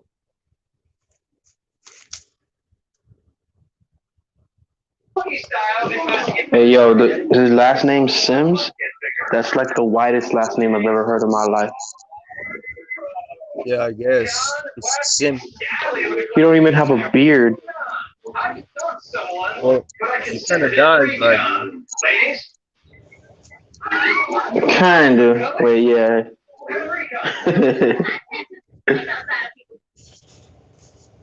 But you know, anyway, shalom, everybody. Once again, you know, we're just reviewing the debate that the Philistine Slayer had with this clown right here, just barking against the tribes, barking against the so-called Hispanics, Native Americans, indigenous people on the side of the world, lying on the historical facts, lying on the historical lines, and the things that our people went through. Once again, you know, our people have gone through many horrors, bro. As a matter of fact, let me read what happened to our people back in those days. It says, they bound them hand and foot, laid them on the ground, and then pouring melted gold down their throats, cried out and called to them aloud in derision, yield, throw up thy gold, O Christian.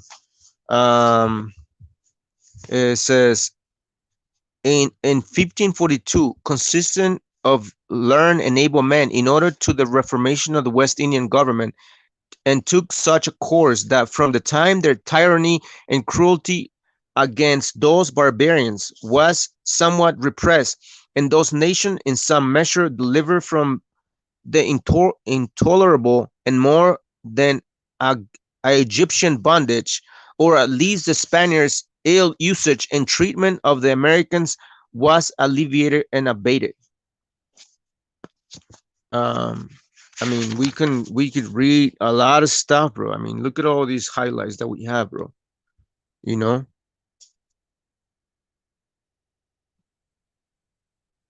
it says the Lucayan Islands on the north side, adjacent to the Hispaniola and Cuba, which are 60 in number, are thereabout, together with those vulgarly known by the name of the gigantic isles, and others, the most infertile whereof exceeds the royal garden of Seville in fruitfulness, a most healthful and pleasant climate, is now laid waste and uninhabited.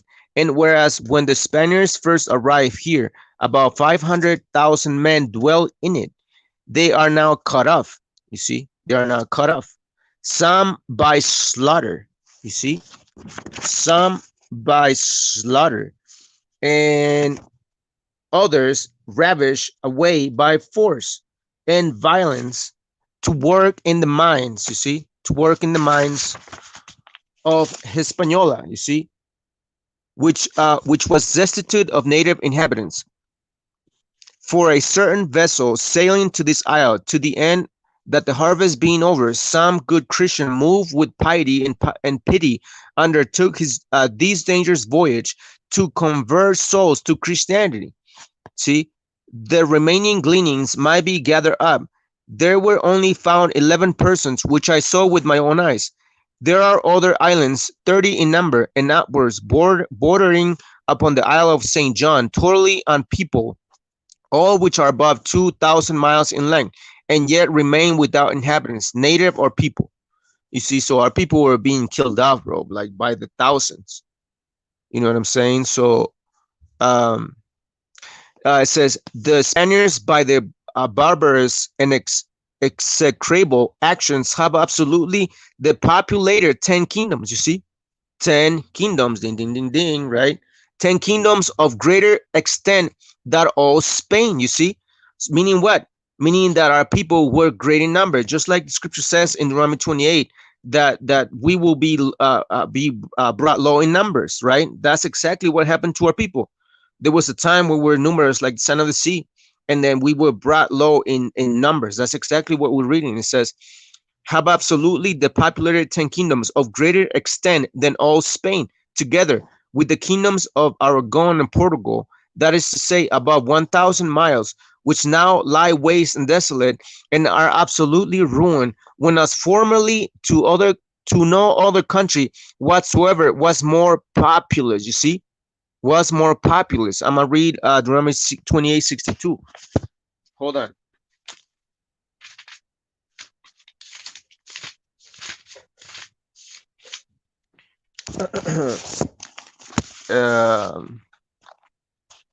It says, Deuteronomy 28:62. It says, and ye shall be left few in numbers, whereas you were as the star of the heaven for multitude, because thou wouldest not obey the voice of the Lord thy God. You see, so our numbers were brought few in numbers, and that's exactly what we read, bro. That's exactly what we read in the historical records. You see, in the historical records, it says, I'm gonna read this again. It says, which now lie waste and desolate, and are absolutely ruined, when as formerly no other country whatsoever was more populous. You see, 12 million computer men, women, and children have undeservedly perished. 12 million, bro. 12 million. You see, 12 millions, man, woman, and child. it says, have underservedly perished. Nor do I conceive that I should deviate from the truth by saying that above 50 million in all paid their last debt to nature. You see, 50 millions. That exceeds the number of the so-called what would you call it, the so-called Holocaust, which is nearly what, 2.5 million, 5 million. Let's just give him 5 million just for the sakes, right? But can you compare 5 million so-called Jewish people dying in the Holocaust in comparison to 50 million? Can you guys do that? You see, it says, in the name of Christians, steer two courses principally in order to extirpation and extermination of these people from the face of the earth. You see, they always have been trying to kill the God's chosen people, bro. This is why they were able to do what would you call it, like basically prevent a lot of these indigenous women from giving birth. I don't know what it's called, but I forgot the name, the medical term, but you know, guys, what I'm talking about, right? So it says, the first whereof was raising an unjust, sanguinolent, cruel war. The other by putting them to death, who hitherto thirst after their liberty or design, which the most potent, strenuous, and magnanimous spirits intended to recover their pristine freedom and shake off the shackles. You see, shake off the shackles of so injurious of a captivity. You see, our people were in shackles. You see that? Shackles right there.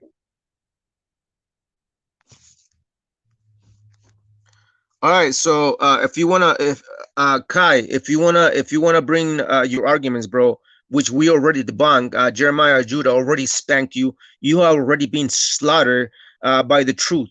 But if you wanna, debate your case again, I'm gonna drop the link and come in the platform and run your mouth here once again, bro. So let me see. Hey, I can also bring out a source real quick. Yeah, bro. Yeah. To back up, Deuteronomy 62. Yeah. This is also from Bartolomé de la Casa, the devastation of the Indies, and this is talk about Hispaniola, right?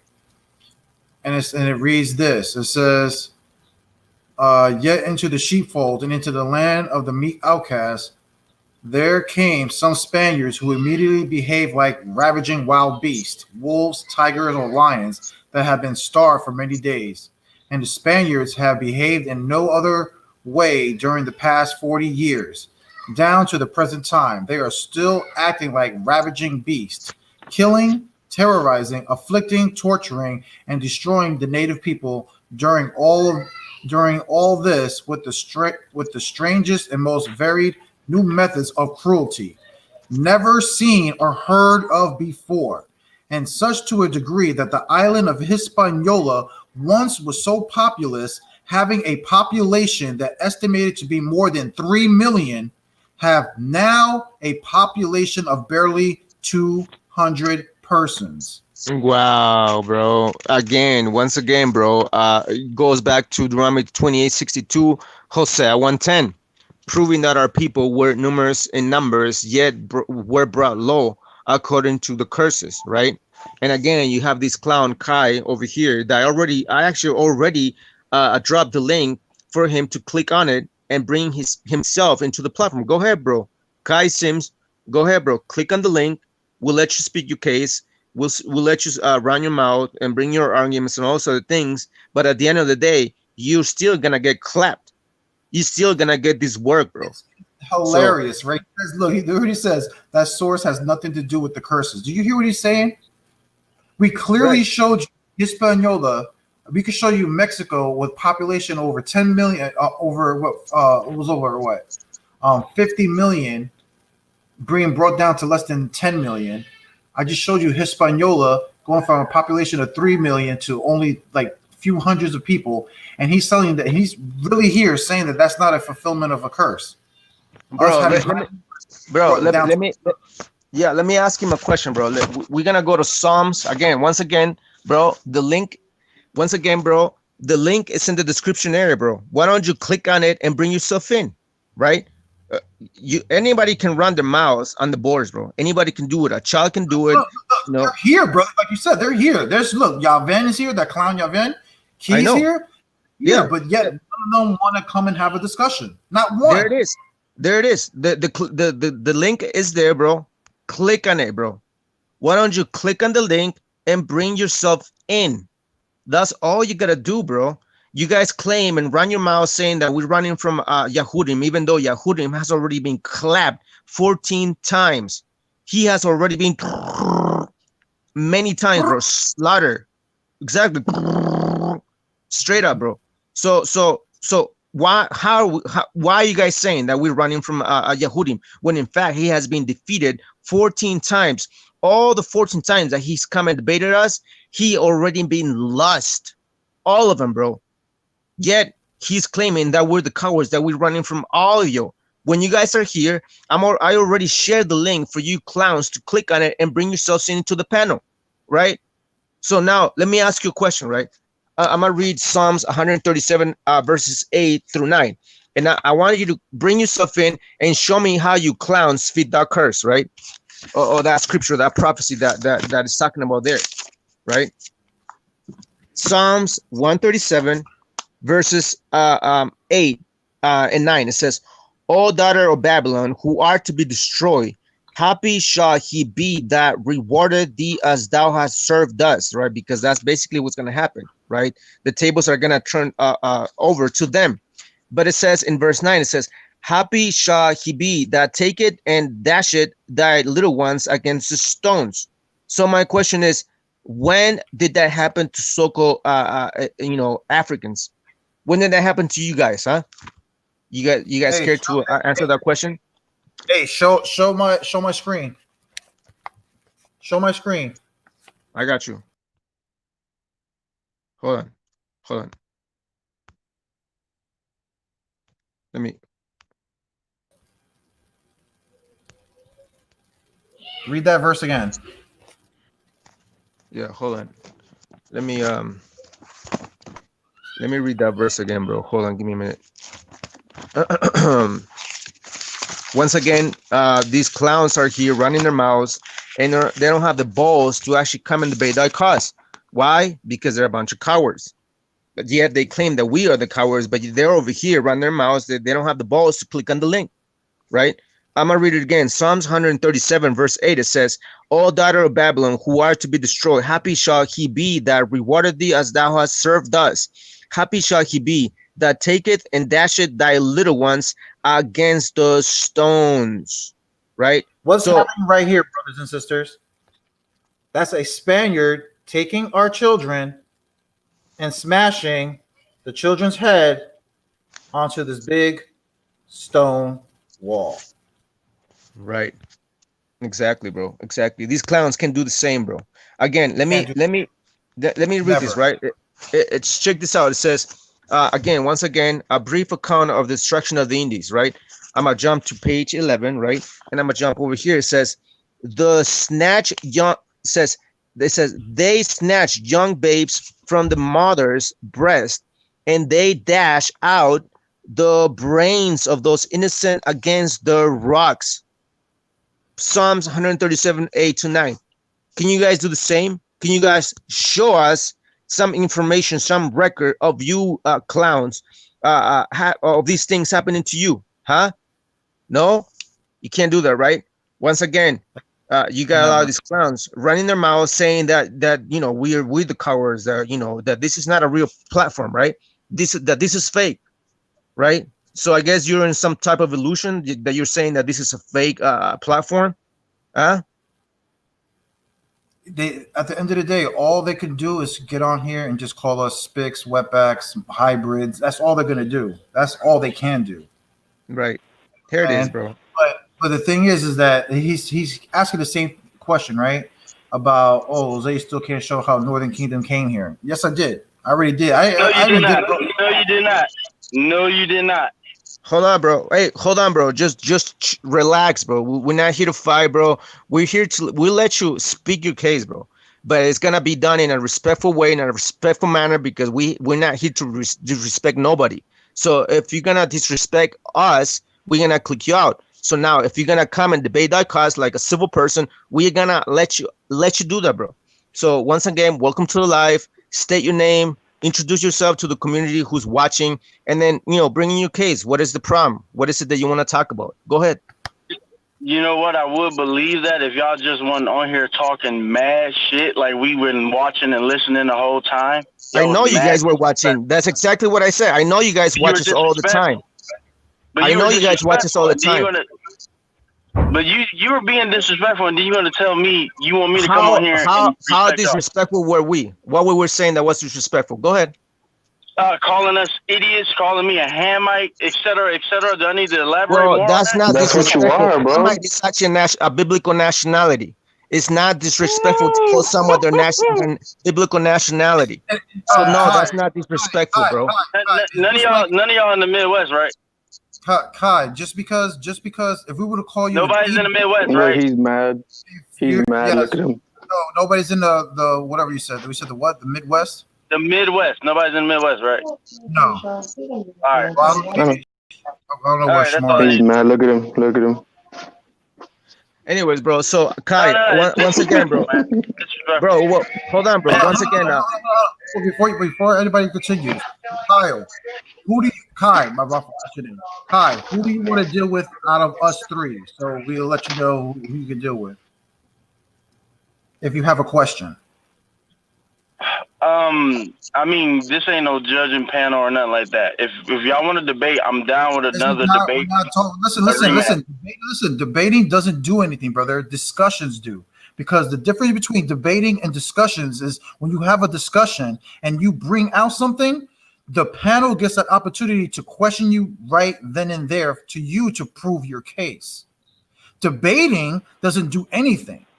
What debating does is you bring out your premise, I bring out my premise, and then when it's question and answering time, people be dodging questions or trying to waste the other opponent's time asking the questions. Now, the point about a discussion is if you have a certain doctrine, you should be able to stick up for your doctrine. So if you was to say go to a certain scripture and we have a question about it, if you are a teacher, you should be able to break down that certain scripture right then and there. Okay. You can't do that. You can't do that in a debate. You see what I'm saying? So that's why we invite brothers to come on to have a civil conversation. Like if you have a certain topic or a certain scripture or certain scriptures that you want us to address, we'll allow you to read those scriptures, and then if you will allow us to basically respond to your questions of those scriptures. All right. I'll tell you what. If that's the case, I'll tell you what. When do y'all do these live video things? Every Monday, 8 p.m. Eastern Standard Time. Every Friday night at 8 p.m. Eastern Standard Time. We always here, bro. We always send the invitation to a lot of you brothers, a lot of you One West brothers that are part of these camps. I don't know if you belong to a camp. I don't really care if you do. I don't really care if you do. But if you guys claim to be the Israelites and the Shemites of the Bible, then we're here to discuss those matters. We're not here to disrespect nobody. As a matter of fact, the Ancient Watchmen is not here. It's not a racist group. We're not Latinoized like a lot of these clans be saying. But the whole point is that if you guys claim that you are the Shemites, well, we're here to actually discuss that matter in a civil manner, not to disrespect nobody else. Yet, when we say terms like Hamites or Canaanites or Egyptians or Philistines, that's not being disrespectful. That's actually, calling everybody else according to their biblical nationality, just like a lot of these One West dudes be calling the white man Edom or be calling the Chinese Moab and all these other things. We're doing the same thing, right? So, there's no disrespect in those things. We're not saying those things out of disrespect, but like Brother Jose says, we always invite brothers to come in and actually discuss the matters at hand. So, once again, you got a question, you want to address certain things, we're here to hear you out.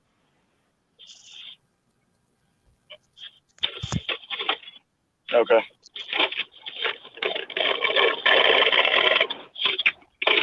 All right. I'll get some questions together since y'all seem to supposedly have all the answers. I'll get some questions together, and I'll hop on next week. That's fine with me. I'll hop on next week, and I'll ask y'all a series of scriptural questions, and y'all just, if you want, you can quote unquote correct me, and we'll see where it goes from there. That's cool. We're done, bro. We're done. Once again, we're here every Monday at 8 p.m. Eastern Standard Time, Friday night at 8 p.m. Eastern Standard Time. And that invitation goes to every single one of these dudes from One West, non-cams members, and all these other brothers that are saying that they're the Shemites. A lot of these Africans, African Americans, calling themselves Jews or Judah, Benjamin, and Levi, according to their chart, because we don't believe in the 12 tribe chart. So that's another misconception. That's another misconception a lot of these brothers have. But other than that, once again, you and everybody else is more than welcome to actually come and actually have a civil discussion with us. So if you don't have any more questions, if you have any questions right now, we're more than welcome to address it. Nope, I'm good. That was all I needed. All right, shalom, brother. Peace out. Yeah, man. Once again, we always hear every Monday, and I'm surprised a lot of these brothers. I knew that they were watching on the sidelines, they were watching quietly behind the screens and all those other things, bro. But when it comes to them actually, discussing the matters, they don't have answers, bro. They don't have questions. They have to prepare like a week in advance in order for them to try to catch us in some sort of whatever it is that they're trying to do. Right. Yeah.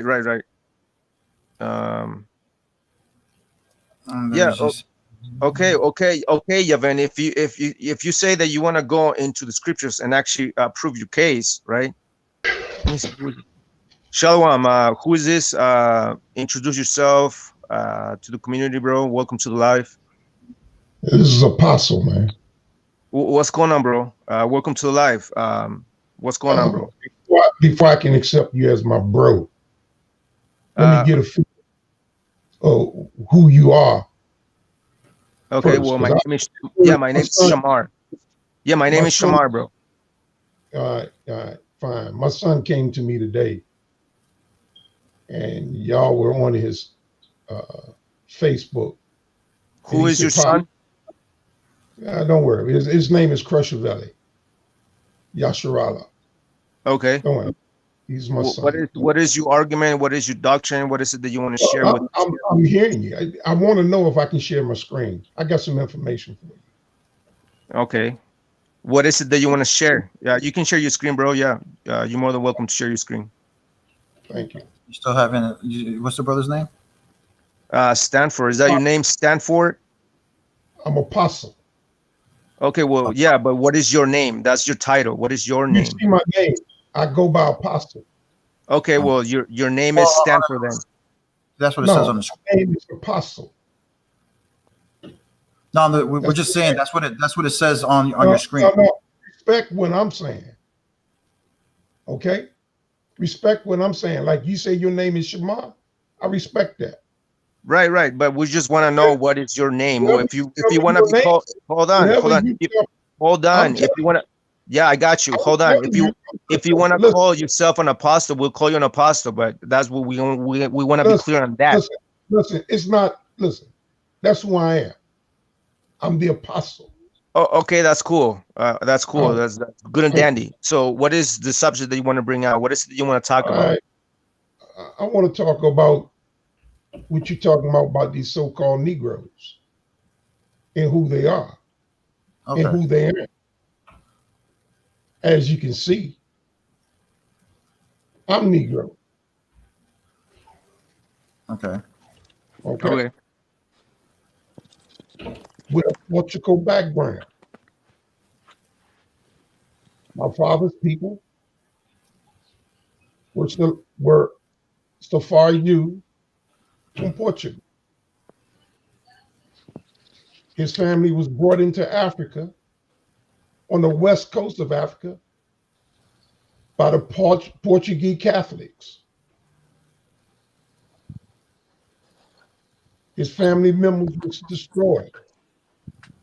Their babies were taken from them, used as alligator bait. Okay? And that was done because they recognized my father's people as Hebrew Israelites.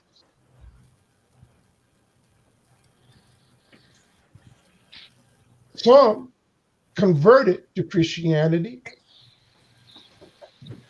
and some were forced to convert as Moor. But I got pictures of what Hebrew people, ancient Hebrew Israelites looked like before the time of Christ. And I can pull these pictures up and we can see if they look like you. Now, if you see your brother, I don't have a problem. I'll receive you as my brother. But I'm 65 years old. How old are you, you said? Excuse me, let me finish. And from what I heard you say, the reason why I got on this line, because we're cowards and we're scared to talk to you. Facts. Yeah. Well, here I am. Who cowards? Yeah, here I am.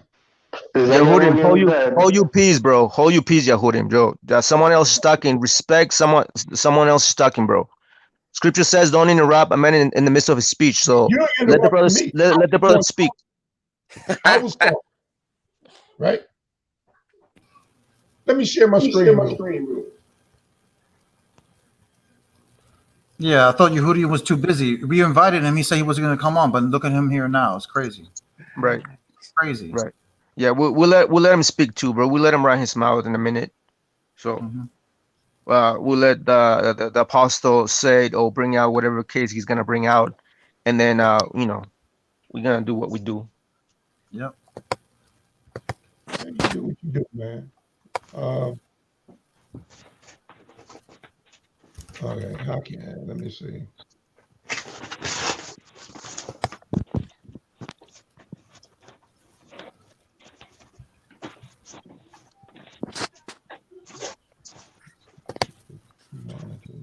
Screen sharing works best on a good computer. I got a good computer. So streams. Shalom, everybody. Welcome to live. Once again, we're here talking to the apostle. I don't know what he's gonna bring out. We're gonna wait for a little bit and see what he has to say. So stick around. Hold on. This screen share. Well, where's my screen share? Okay. Let's see.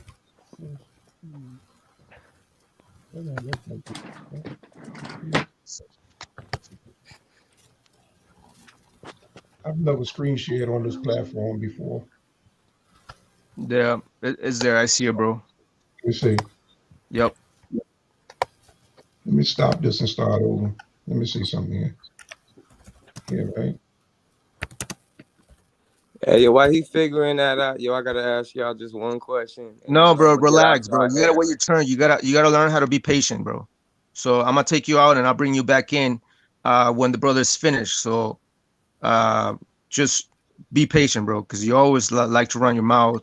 Been doing that for the past what I'm gonna do. years. I'm even though we debated you 14 times and all 14 times you've lost. So now you gotta wait. Now you gotta learn how to be patient. This is not working right. So what I'm gonna do, I'm gonna click back over on my screen share where I tried to share. No, I see your screen share, bro. Hold on. I see it. It's right there. Where? I see it. You see it? Oh, I see a lot of squares. I can't see this one. Well, you gotta let me see. Yeah, you gotta choose to share only your screen. That's what I've been trying to do, and it won't. The document will not pull up so that I can see it in order to pull it up. Usually, I'm on Zoom, and I don't have a problem pulling it up. But I'm gonna give you the website, and you can pull it up for me. Okay. Why don't you post the link on the comment section, and then I'll click on it and we'll show it to the community, and maybe Jose can pull it out, and then we'll share the screen there. What you want me to do? What are you asking me to do? Having issues? Yeah, just share the link, whatever it is that you want to share. It's an article or what? No, it's a picture. Okay, from well, the wall of the pyramid walls, okay, pyramid text. I got you. Do you know the source? You know what temple is it? Maybe I can look it up. Yeah, What that's what temple I'm is saying. it? I was gonna give you the source. Okay, give me the source. Okay, hold on. Let me pull it up.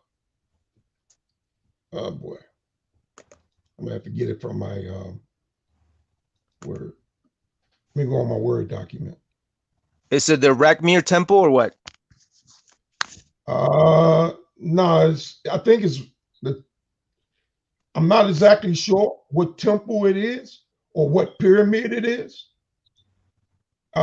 in Egypt, but it's from is showing depictions of Hebrew slaves Okay, well enslaved that's in called Egypt. yeah, that's the Rakmir temple, bro. I know what you're talking about. We can bring it out, bro, because a lot of these yeah, we'll pull it up. Hold on, give Hold me a on. minute. I mean, you might be talking about one that I'm not talking about. So Well, I'm gonna show uh, it to you, and let me see if that's what you're talking about. Hold on. Where's it at? Okay. Let's see.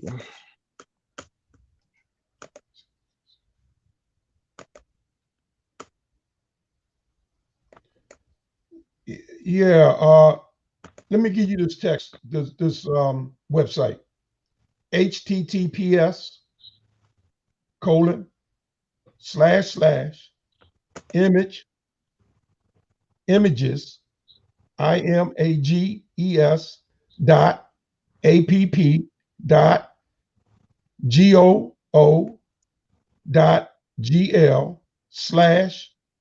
/UG6TDJN 79I8Q87DQA. Let's click on that and then you bring it up. Do you have the link? Just post the link in the comment section, bro. We'll be able to click on it and just bring us back in. Okay. Yeah, I Yeah, just gave you the link. yeah, just share the link as a comment on the comment section, on the comment chat. Do you see the comment the chat? Just drop the Yeah. link there and we'll just click on it. It's easier like that. Yeah. Okay. I Yep. think I understand what you're saying. Okay, in the comment section over here, I just go ahead and paste it. There you go.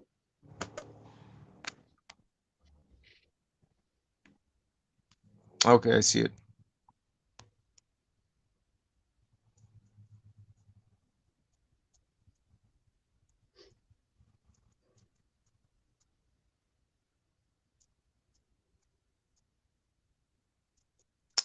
And I have See, one other yeah, video that I yeah, want you to share. yeah, I see it. Hold on, give me a minute. Let me share with Jose Vega, and then he's gonna share his screenshot. Hold on. I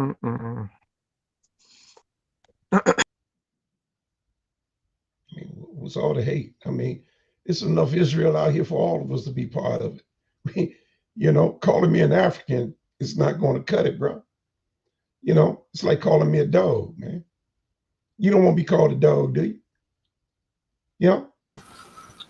No, we accept anybody that accepts our God. But what we don't like or tolerate is when brothers try to bring fleshly matters into the scriptures, meaning skin color, hair texture, or any of that nonsense. That's usually when we pick up the sword and start slicing heads off. Yeah. Saying when it started trying to be carnal with the Call it scriptures. what you want to call it. What I heard from y'all today. Again, we've been hold on, brother. We've been here for years. Everybody knows what we teach. It don't matter, brother. Hold on, brother. It wouldn't matter if you was a white boy right now, if you was an Asian boy right now, if you was any person right now. You know what I'm saying? If you say that you're a child of Yah, the first point is yes, we'll listen to you if you claim such things. You know what I'm saying? Like the scripture says, you have to test the spirit, right? Well, you got to understand, just because people are in Africa, that don't mean they're from Africa. We're not saying that either. We're not saying that either. Because in 70 AD, there was a large migration of Hebrews going into Africa, there? brother. You brothers there? Yeah. All right. That's So if you pull up the right, there's a context in it. It says these are pictures from the time before Christ. Okay. yeah. Okay. All right. So what is your argument again? You see this hair right here? You see this hair? Yeah, we see that, bro. See that? That's braids. Do you brothers wear braids?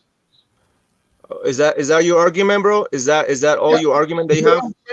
Is this guy right here Negro looking or Hispanic looking? And these are Israelites. Are you sure No, those are Israelites? Those are not Israelites. They came right off the picture. They came right off. Bro. There's more pictures. There's more pictures. You showing these 4. There's hundreds. Okay. Cool. Underneath the link. All right, man. I mean, we heard you out. Your argument is that these are Israelites, that all Israelites, all 12 tribes are supposed to look like this. Is that your argument? Is that what you're saying? You see the fringes? Yeah. Well, many nations. Listen, many nations wore fringes all throughout the ages. The Sumerians wore fringes. Yes, they did. Man, don't play that game with me, man. Yes, they did. I'm gonna show you. Okay, hold on. Before you do that, show my screen real quick, Ayosh. Show my. I got you, bro. I know where you're going. Yeah, I know. This is where daggers start coming out. Because all he did was show with your website. We're gonna show you. Hold on. We're gonna show you. Hold on. We're gonna show you what books show the Israelites looking like on the Assyrian walls. Okay. This is a book called The Israelites by B.S.J. Ursuline. Right? Look at what the Israelites are depicted as. Do they look like they have nappy hair or look like Negroids? They got helmets on their head. I can't tell. No, look at their features. I can't, from what you're showing me, I cannot tell. First of all, they don't have beards. Hold on. They don't have beards. Hold on. In Hebrew, they have beards. Hold on. Because Sumerians, all of them didn't wear beards. Hold on. They did. Here, can you see better now? Look at the features. And that's the women. Look at the women. They do not look like Negro women. I don't know much of what they look like. Honestly, hold on. So why did you bring up your pictures? Exactly. My pictures are very distinct. And those one, listen, that's all he showed. If he would have clicked on the link, the link. Brother, we have pictures all day of what the Israelites look like on the Assyrian walls. That's the battle of the kids, bro. Right there. These are the same pictures you're showing me. They're no different. It is different, bro. Pictures. Half naked. Bro, once just again, their undergarment on, because they're working as slaves. Okay? They're working as slaves. No, they're not, bro. They're not. Stop it. Hold on. Put it this way. What you mean they're not working as slaves? Hold on. During those walls in the Lachish, they were being taken away. They weren't in slavery at that moment. They were being taken away as slaves. They were taken out of the land of Israel. Yeah, and as a matter of fact, bro, the scripture says that not only Shemites were being taken as slaves by the Assyrians, the Canaanites were with them. Yeah, not only the Canaanites, bro, but you have in the scriptures it says in the book of Psalms, Isaiah chapter 20, verse 4, it says, "So shall the king of Assyria lead away the Egyptian prisoners and the Ethiopian captives, young and old, naked and barefoot, even with their buttocks uncovered, to the shame of Egypt." You see, so even there was Egyptian prisoners, Ethiopian prisoners. This is why we find Negro dudes like the ones you showed that were being taken as prisoners, like the ones you showed. This is Jehu. Hold on. Wait. This is Jehu. Hold on, brother. This is Jehu, right? Bowing down to the king of Assyria. What is his hair? What is his hair showing right there? It's showing straight hair. That's Jehu. Yes, Jehu. Bowing down to the Assyrian king, and his hair is being depicted as straight. actual picture of Jehu. That's him right there. That's an actual picture of Jehu. No, this is a carving on the Assyrian wall. No, what I'm saying, the carving on the Assyrian wall. It's an actual reflection of what he looked like. Yes, sir. Of Or course. is it supposed to be just a resemblance? Or is it just supposed to be a depiction? It's both. A resemblance and a depiction is both the same, bro. I don't know what you're talking about. You don't. This is the problem when you have a lot of these wannabe Shemites. Hold on. Pull up my screen, man, so you can see my pictures on my wall. Pull up my screen. Pull me up. Pull me up. Hold on. I see you. All right. You see me? Yeah, I see you. Go ahead. Who is that? That's a drawing, bro. That's a drawing. Of who? I don't know. Some Hamite, some Egyptian, some Philistine. I don't know. Some Hamite. Who? You don't know who that is? Bro. I don't know who that is. A Hamite, an Egyptian, Hittite. I don't know who that is. Oh, okay. Either one of the African nations, bro. So once again, you recognize this movie star? It's not finished. You recognize it? Is that Morgan Freeman? Yeah, I guess. See, this is a depiction of Morgan Freeman. Okay. Why is it? Because I drew it, and you know it looks like him. So that's a depiction. That's an actual. Okay. What's your point, bro? What is your point? My point is, the picture you just showed me that's supposed to represent Jehu. You can't testify that that's Jehu. It's not a picture. It's actually an actual carving, bro. It's an actual carving. Right. And it's not him. What do you mean it's not him? Represent him. Do you understand that? So we're just making the claim. We're just making. Yeah, you're making a claim. First of all, hold on. Those pictures that you showed weren't Israelites. The pictures I've showed were from from what archaeologists have shown on the Assyrian walls who that is depicting. Okay, that is not an opinion. That is what this is what again, people with PhDs have came up with to this conclusion. What you did was just show random pictures and just say, "Oh, those are Israelites." You didn't read it. Hold on. What tribe does Jehu come from? I'm not sure. Exactly. You see, but you're an apostle, right? But you're an apostle. Hold on, bro. Hold on. Let me show you the actual source of this whole thing, right? Hold on, apostle. Be quiet. Just hold on. It says Jehu, king of Israel. It says the black obelisk of Shalmaneser III, detail Nimrod, circa 827 BCE. Limestone relief, the British Museum, London, England, right there.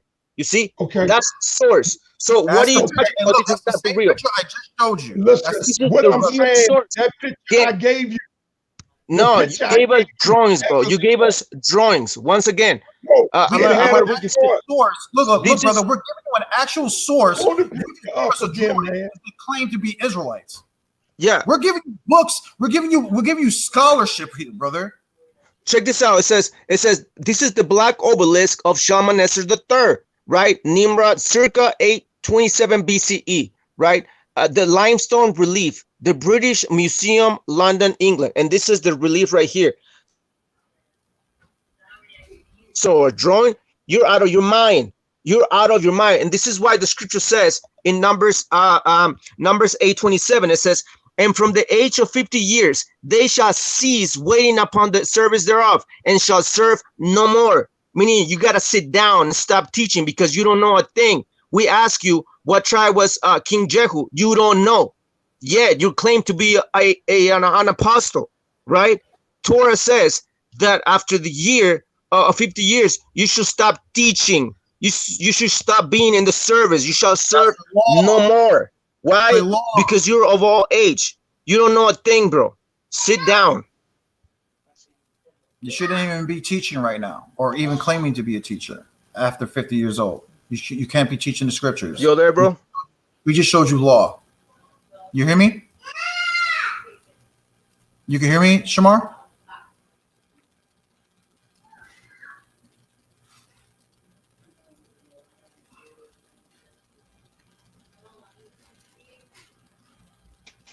Man, I want Yabin to get on the chat. Yo, you there, bro? It's funny because I invited Aaron to be on the chat today. He said, I'm not going to come on there. And look what he did. He does. That's what I'm saying, man. Right, exactly, bro. And once again, you have this apostle, right? The apostle needs to be quiet and sit down, because the scriptures, Torah says that after the age of 50, they shall serve no more. They should sit down. Why? Because these dudes, their brains are fried, right? He's past the age of 50, which is the Torah states that after 50, you need to sit down and stop teaching. Why? Because your brains are fried. You don't know a thing. It's why we ask you, what tribe was Jehu? You didn't know. You don't know how to answer. Yeah, you're saying that the depiction that we show over here, right, of Jehu, is nothing more than a drawing. When in fact it's not. It's an actual relief. It's an actual stone relief, bro. Right? It's on limestone relief, and this is in the British Museum, right? Dating back to 827 BCE. Right here. This is Jehu, right? From the tribes of Judah. He was a Judite, right? Yet these clowns want to claim that they're the Israelites because of such and such and such. Negro men don't grow straight hair. You want to bring out King David, bro? Why does David have straight hair then? Exactly. King David said his hair was compared to goat's hair, to straight hair. Like they don't like to deal with none of that stuff. Right. That's what I asked. That's why I asked the brother, what tribe did Jehu come from? Because we all know that Jehu was from the tribe of Judah. And again, Jehu is not the only. Hold on, brother. Jehu is not the only Judite brother who was said to have straight hair. King David hair was compared to goat's hair. His hair was compared to straight hair. Now, my question is, brother, Negro men, so-called African Americans, do not grow straight hair. What kind of hair I got? I'm very sure you either put relaxer or something in your damn relaxer in my head. Or no damn relaxer in my head. Or your so-called mix. I ain't mixed and ain't got no damn relaxer in my head. You're not mixed. So you're not Negro then? So why you bring out those images of those Negroes on the walls? You're saying, well, do you guys have nappy hair? Well, you don't have nappy hair. I told you. You don't have nappy hair, bro. Don't try to out-talk me. You don't have nappy hair, bro. So what are you talking about? Why did you even bring those images earlier of those nappy hair individuals, huh? If you're claiming that the Negroes are actually the tribes. What did I tell you when I first came on the air? Shamar? Listen, you brought out those images saying that the 12 tribes look like those people in those reliefs. Yet you're showing up your hair and you don't have nappy hair. So what are you talking about, bro? What I said to you was, I am a Negro. Okay, well, where is your nappy hair then? If you're a Negro, then where's your nappy hair? And why aren't you black? Why'd you look mixed, huh? Where's your beard? You were just talking about how Hebrews grew beards. My beard is here. You don't see my beard. Where's this? Where's this? This is a beard. So this is a beard. What you have is a goatee. This is a beard. What you have is a goatee. This is a beard. Okay. This is a beard. Shamar has a beard. And we have beards. But Yehudim and you do not have beards. So we're still asking, why did you go to those images? Now talk about people's hair textures, and you clearly say, "Oh, look, and they have beards of the images that you show." But yet you, sir, don't have so-called coarse hair or a beard. So we're asking you, why did you bring up those images as if it's going to prove your case? Do you see this hair? Do you see this hair, brother? I told you. My father had Portugal background. That's what I said to you. This is a beer right here. Portugal background, like he was mixed with a Portuguese man. That's a nice beard. Nice beard, bro. Nice beard. No, I'm asking you. Say your father was what with a Portuguese? My father had a Portuguese background. Like, what do you mean? Like your father was Portuguese? His heritage came from Portugal. But what was he like race wise? Like what was he? He was a so-called European. He was a Sephardic Jew. So you're saying that your father was a black man? Yeah. Okay, and what was your mother or your his mother, whatever, or your mother? My mother is L3E5 from Sierra Leone. Her bloodline comes from Sierra Leone. My siblings, my full-blooded siblings, are darker than me. I came out light.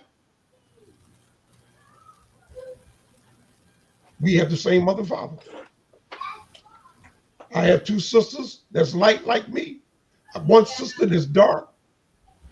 I got three brothers that's dark.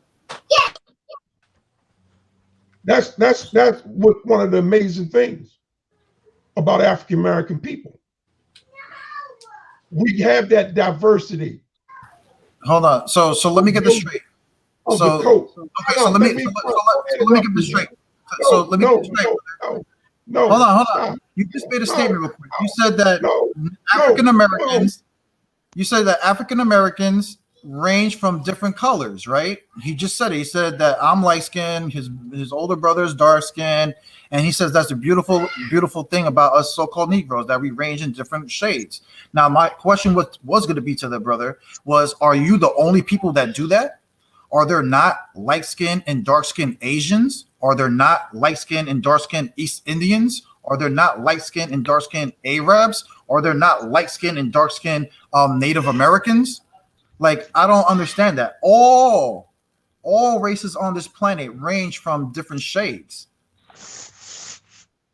A lot of Filipinos are a lot darker than Chinese and Japanese.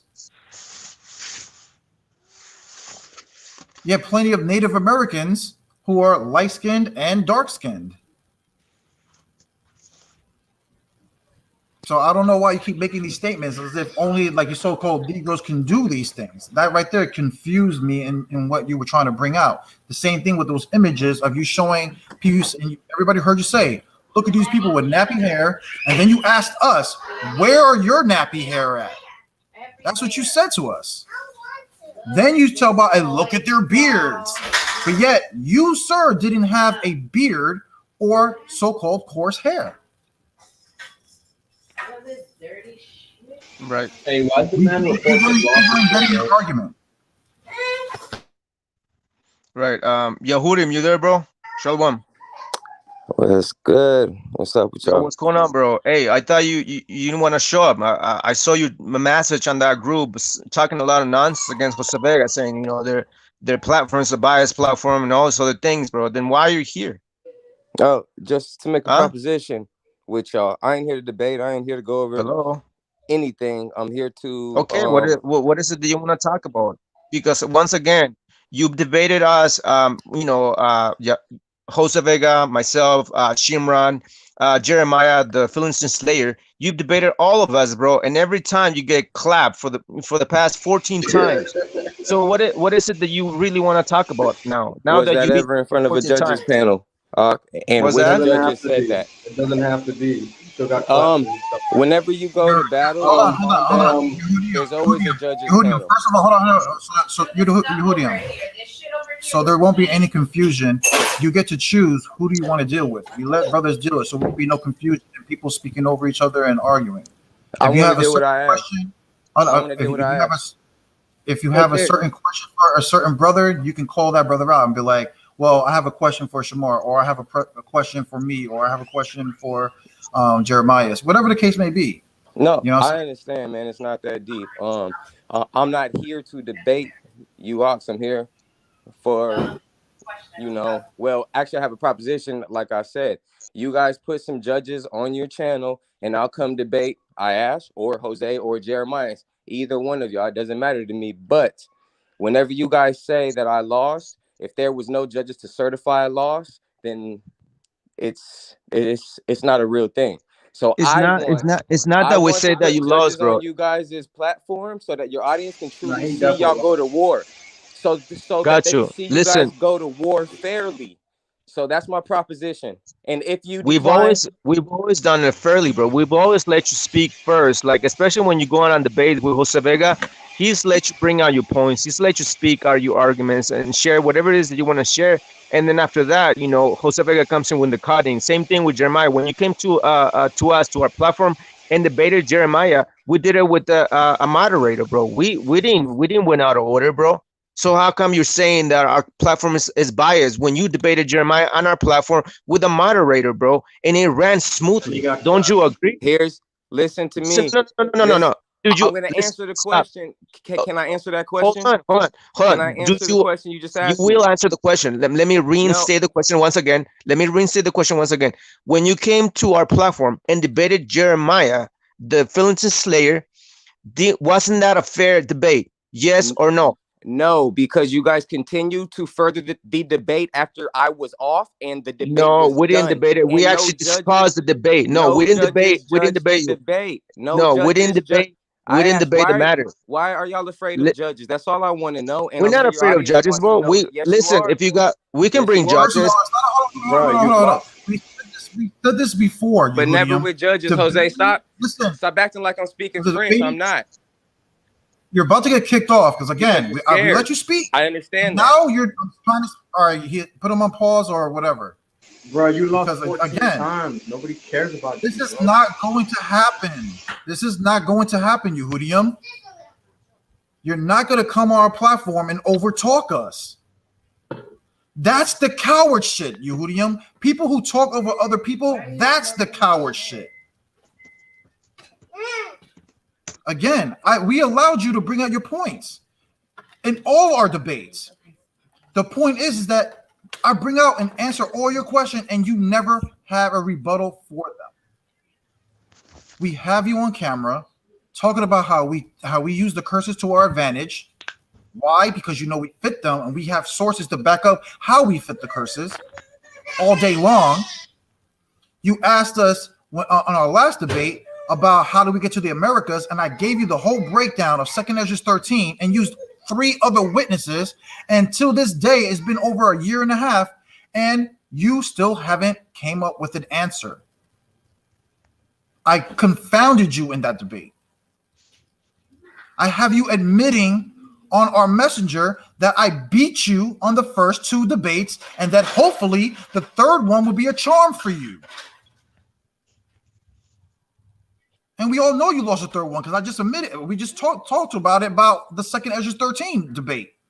And I clearly had you crying, talk about show me through the scripture how you got here. And once I did that, your argument then became, now show me from an outside source. When in the second debate, you were getting mad at me and told me I can't use outside sources. So which was it? I clapped you both ways, using history and using the scripture. And your Ezekiel 29 and 32 is going to get easily debunked. Bro. Easily. Hey, look, I bet you money he can't even break it down verse by verse. Break which down? Ezekiel 29 to 32, verse by verse. I want him to do that and explain how that means anything with America. Yeah, it has nothing to do with the Americas. That's the whole point. They were only scattered for 40 years and then returned back to Egypt. Duh.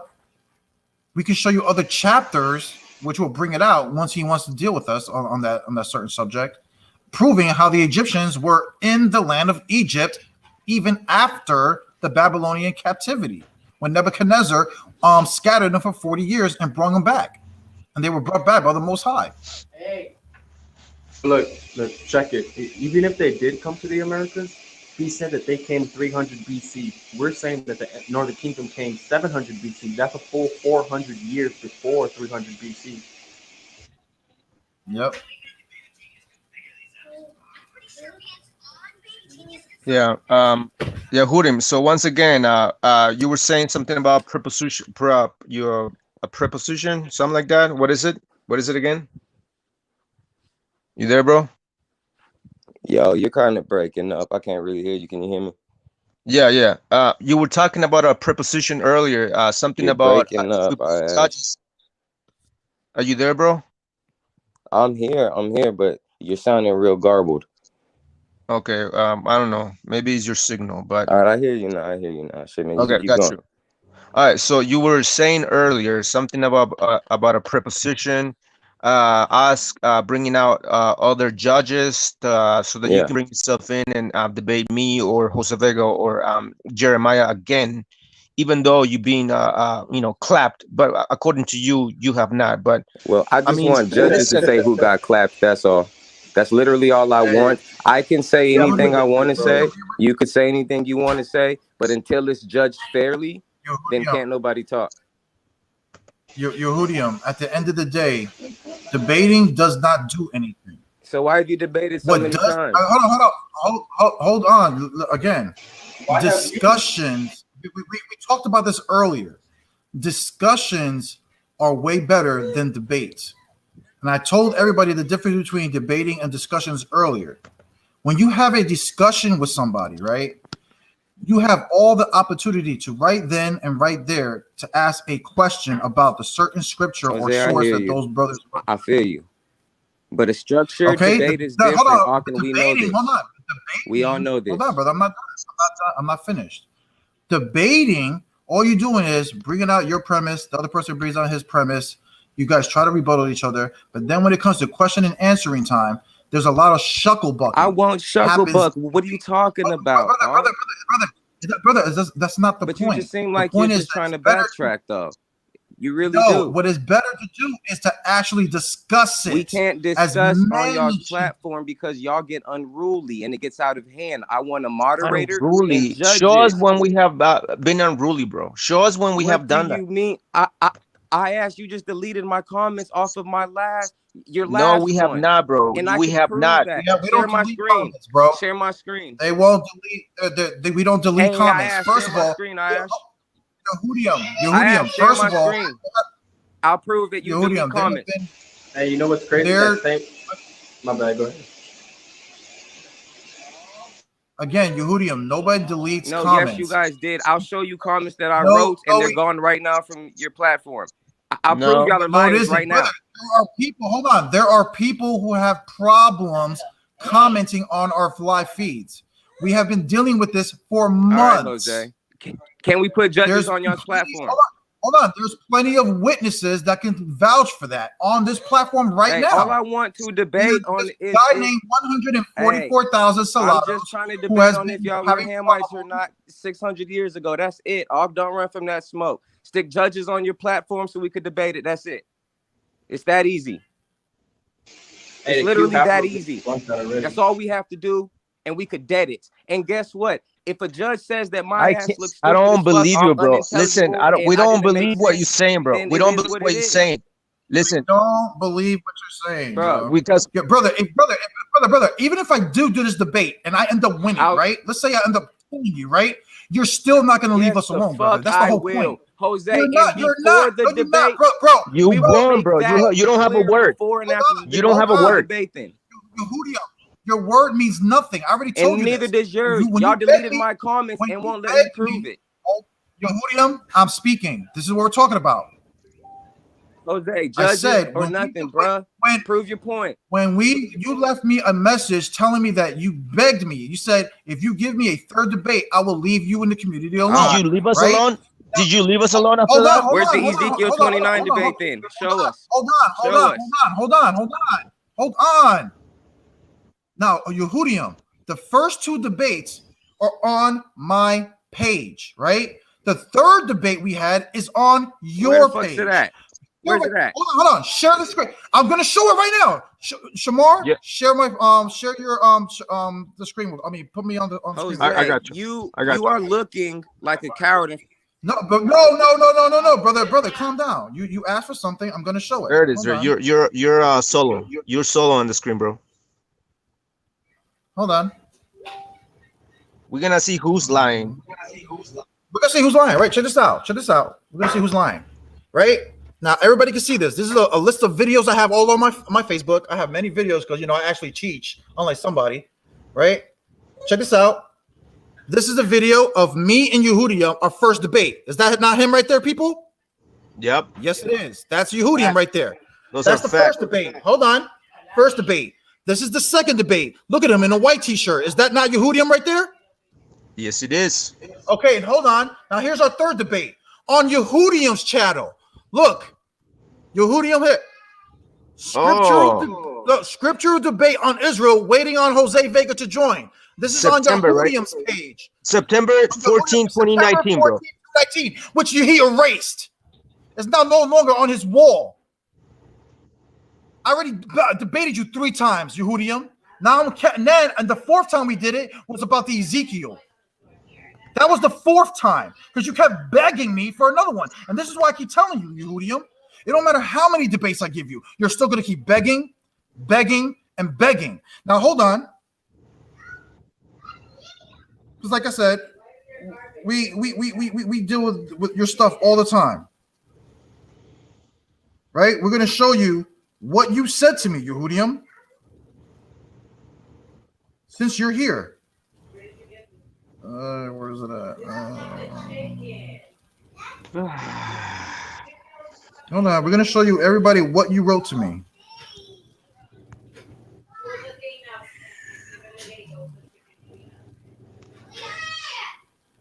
No,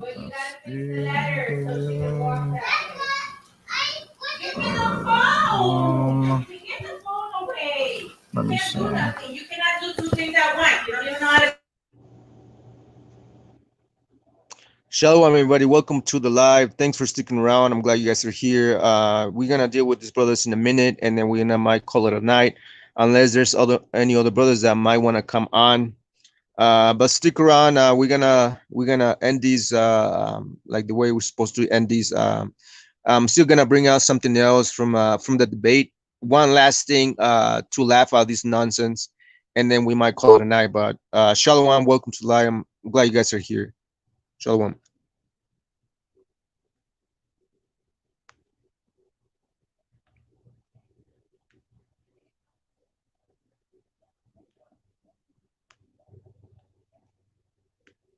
Yehudim.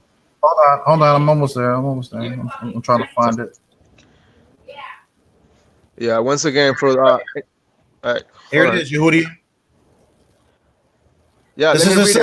Let me read it. It says, Jose Vega, 3rd time's the charm, and prayerfully you'll not speak over me and allow me to speak as well. Win, lose, or draw, I will go in peace after the debate and leave the Latino community alone. Stop hiding and allow Yahuwah's word to prove who is who once and for all. Accept or decline. Your nation is watching you. Now show the 3 debates, Jose. Be a man and show the 3 debates because you did not show no debates. We already did. Hold on, I just did. Hold on. I just showed you the screenshots. Hold on. It's like these clowns don't pay attention or what, bro? Hold on. This is ridiculous. Jose, why would you give me a so-called 4th debate then if we agreed to 3 debates? Hold on, because what you're talking about is exactly what this is. I already showed it again, Yehudiam. These are videos of all my videos that are on my Facebook page. That's you right here. This was our first debate, Yehudiam. Right here. Damn it. Hold on. Right here is our second debate. That's you, white shirt. That's me. This is our second debate. Hold on. First debate. Look at you in your red do-rag, black shirt. Me. This is our first debate. Now. Her computer. Hold on. Our third debate was on your platform, Yehudiam. On September 14, 19. Scriptural debate on Israel, waiting on Jose Vega to join. This was a 54-minute video of our third debate. Our fourth debate was about the Ezekiel that I put on my laptop, but it didn't record. You have been lying, and I've caught you, and I'm showing you your lie. I want you to repent and say, you know what, Jose, you're right. We did have 4 debates. I did beg for a 4th debate about Ezekiel. But I did also lie and said that if you give me the opportunity of a 3rd debate, I will leave you and the Latino community alone. You lied on your own promise. You're not a man of your word. So why should I go on another platform and debate you for a 5th time, a 6th time, or a 7th time? It don't matter how many times. You're not a man of your word. That's the whole point, bro. Bro. You're not a man of your word. It don't matter. You just want attention. Yeah, exactly. You're a cloud chaser. That's all you are, bro. This is why you keep begging us for a debate or bring in judges. And okay, well, what if let's say we agree, because we can agree tonight and bring in all the judges that you want. We can bring in 4 or 5 judges, 7 judges if you want. We can bring 12 judges here, and all judges are gonna be biased judges, right? So after you get clapped for the 15th time, right? What are you gonna do then? Since you've given us your word saying, well, after this debate with judges, then I will leave the Latino community alone. You're not going to keep your word, but you're not a man of your word. That's the whole point. Exactly, Adara. It's just madness. It's madness. But anyway, man. All right, Jose, you spoke your piece. Now let me speak mine. And stop cutting me off, man. Period. Go ahead, bro. Speak your piece. The Ezekiel debate, I agreed on, was going to be the 3rd debate. We didn't have an official 3 debates. One of those videos, we were just going back and forth with scriptures and curses, and the Ezekiel 29 through 32 debate was supposed to be the 3rd debate. And somehow, for some way, just like you showed those other videos, you can't show the actual 3rd debate because you deleted it off. That's why I want a fair one with the judges panel. And that's all it is. I don't care if it's you. I don't care if it's Ayash. I don't care if it's Jeremiah. After a debate with judges, bro, I don't have to worry about y'all whatsoever, because the judges are going to let y'all know how confused you are on your own origins, especially. And you guys don't want to debate with judges because I'm not coming to present anything that y'all are used to, the same boring ass curses shit. I'm coming to prove that your indigenous ancestors that came here were Africans and where they came from. I want everybody to listen to what platform he wants us to go to. What platform do you want us to go to? I want to do it on your platform, so you can't say it's not fair with unbiased judges. That's what I want, Jose. So you can't snake out of this, Ark. Hey, bro. Hold on. Again. Hold on. First of all the times on Facebook that those were all debates. Bro, they weren't. No, they weren't. Hold on. No. Again, I showed everybody our first debate, the first 2 debates on my channel. So why did we debate on Ezekiel, Ark? Hold on. Again, the 3rd debate. Because that was the 3rd one. Hold on, brother. The 3rd debate was on your channel. This was after the fact that you text me, if you give me the 3rd debate. No, that was not that. You hold on, brother. We did it on your channel. And we discussed 2nd Ezra and how my ancestors got over here in this side of the world. And I gave you multiple scriptures throughout Torah, showing you the ships, showing you the oceans, how the Northern Kingdom entered the oceans, and you couldn't rebuttal any of it. That was the 3rd debate. I clapped you. You had no response. It's been a year and a half, and you still don't have an answer for Zechariah 10, Psalms 107, and Deuteronomy 33. You had no answer for it. That was the 3rd debate. Because the 2nd debate, we left off of me showing you how the Northern Kingdom got here using outside sources, and you were crying, talking about, I can't use outside sources. So I said, fine. The 3rd debate, we'll talk about 2nd Ezra, and I'm going to use nothing but scripture. That's exactly what I did in our 3rd debate. I didn't go to not one outside source on the 3rd debate. So don't come here and say that we didn't have that 3rd debate. Yes, we did. Then after that, you started going apeshit again, messaging me, going on all my posts, talking crap, just stalking me, begging. Then you started begging me for a 4th debate, which is about this Ezekiel bullcrap, which we did. And again, my laptop didn't record it. I trust me. I pray that it would have, because if it would have been there, I would have posted it and showed everybody your folly. How you don't believe that Pathros and all the locations that Ezekiel was talking about doesn't even exist in Egypt, like you said. Those are not locations in Egypt. That's folly, bro. That's crazy. They were showing you, bro. The whole thing was ridiculous. His whole argument of the Ezekiel 29. He should pray to his lucky stars, to the stars, that I don't have that debate, because I would have showed everybody how silly you sounded on that debate. Also, it was ridiculous. Man. It was ridiculous that night. Let me bring this out, bro. Again, everybody knows that Yahudim is a cloud chaser. He went to the Sikari with this dude, this One West brainwash so-called Hispanic. I don't know if he's Puerto Rican or not, but whatever. The whole point is that he went to their platform and again brought out the same arguments about us so-called Hispanics and Native Americans being the Egyptians, right? Now, watch what he's gonna say, right? Watch what he's gonna say. I'm gonna play this real quick.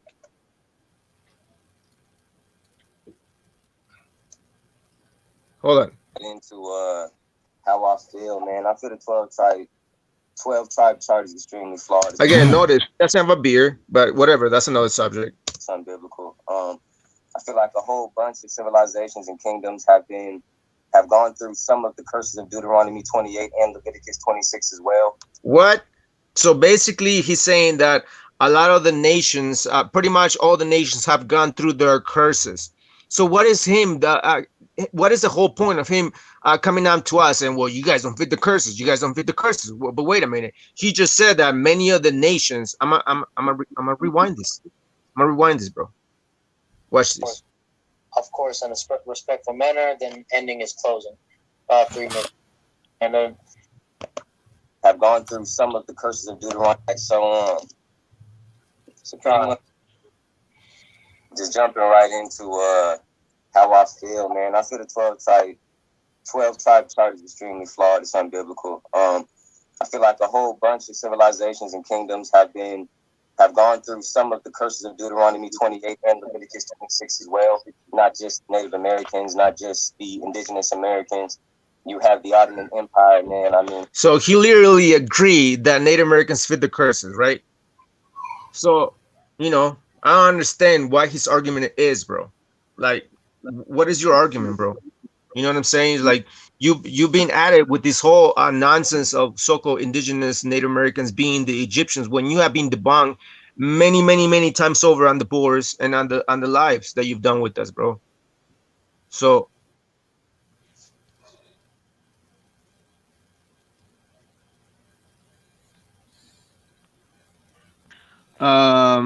What's his name? All right, let me share something real quick, y'all. Apostle, what's going on, bro? Is there anything else you want to share? I've been waiting patiently, man.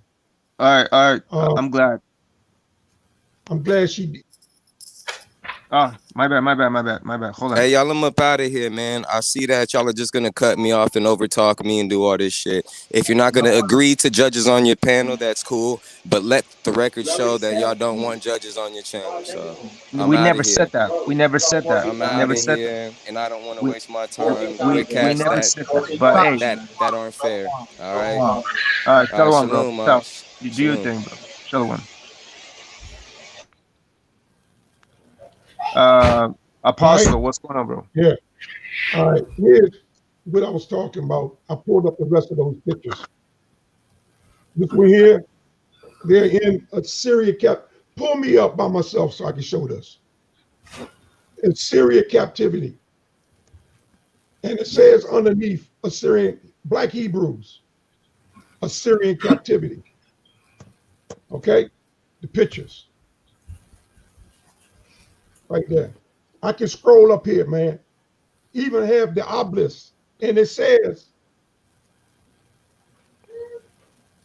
right here, speaking of that obelisk thing that y'all was talking about, it says, also, Black Hebrew, original Israelites.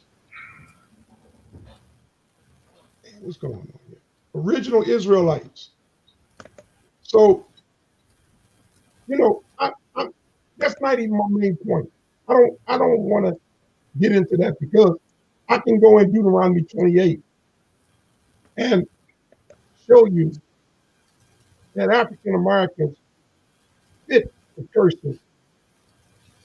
Okay. All right, go ahead, brother. Yeah, I fit verse More 98. so than any race of people. I can show that we have been enslaved, chattel slave from the beginning, and that no other people on the planet has been enslaved like African American people. Are you sure? And I tell you, doing science. Hold on. Let me finish. Let me just finish, and you can say what you want to say. I waited patiently, man. They did skull readings on African Americans, so-called Negroes. It has been determined that Negroes are not Hamites, such as Ethiopians, Egyptians, Libyans, Nubians. We are not the same people as African Americans. Okay? Now, REI and them, I don't belong to no camp. All right? I only preached the gospel for 42 years in the Christian church. All right? Came out about 5-7 years ago. Stopped pastoring my church because I no longer wanted to continue to teach a lie. All right? But when you start talking and telling folk what they are not, when you can barely claim what you are, and then you're going to tell somebody else what they are not. And then you say, oh, no, man, we're not racist. I beg to differ. If you're calling me a Hamite, if you're saying that I huckle and shuckle, I mean, we used to those words. We just ain't wake up today in America and discover racism.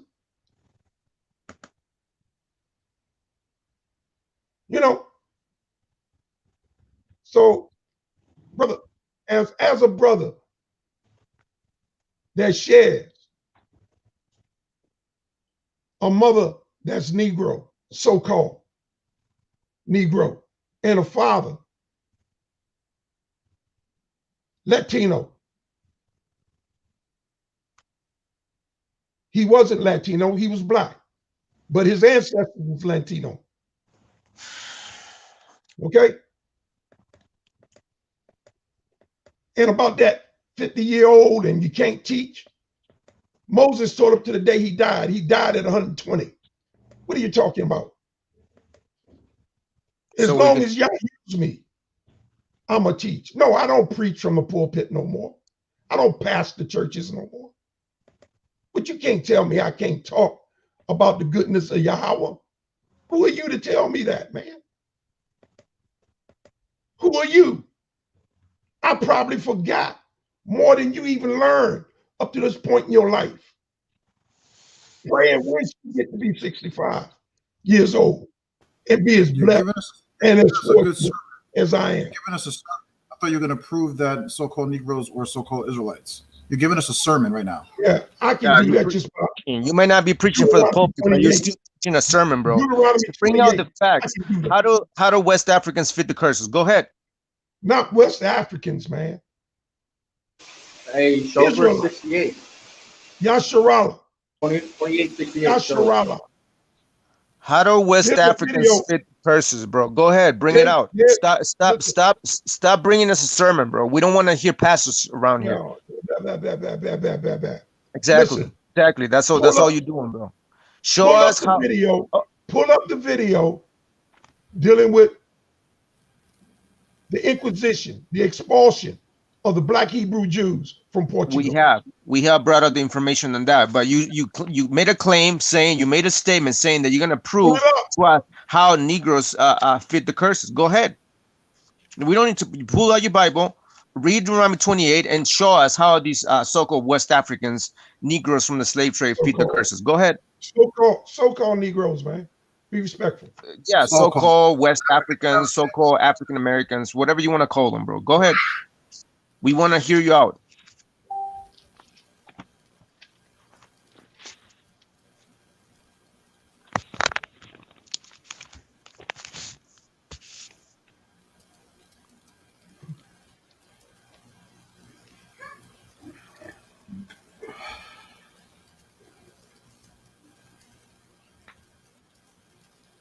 I'm gonna start it.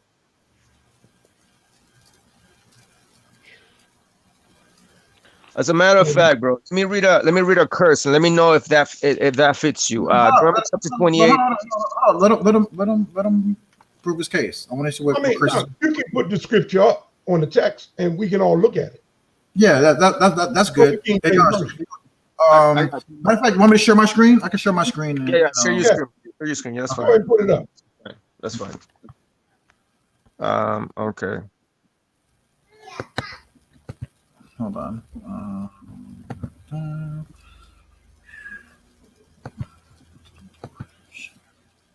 All right, I see it. Let's see. Okay. All right, we're there. Apostle Stanford. Yeah, I mean, you know, we don't want the blessings. We deal with cursing. It doesn't matter. We can read the blessings and the cursing. Go ahead. Well, you read it because I'm not going to read it all. All right, what verse you want to start on? You want to start on the curses?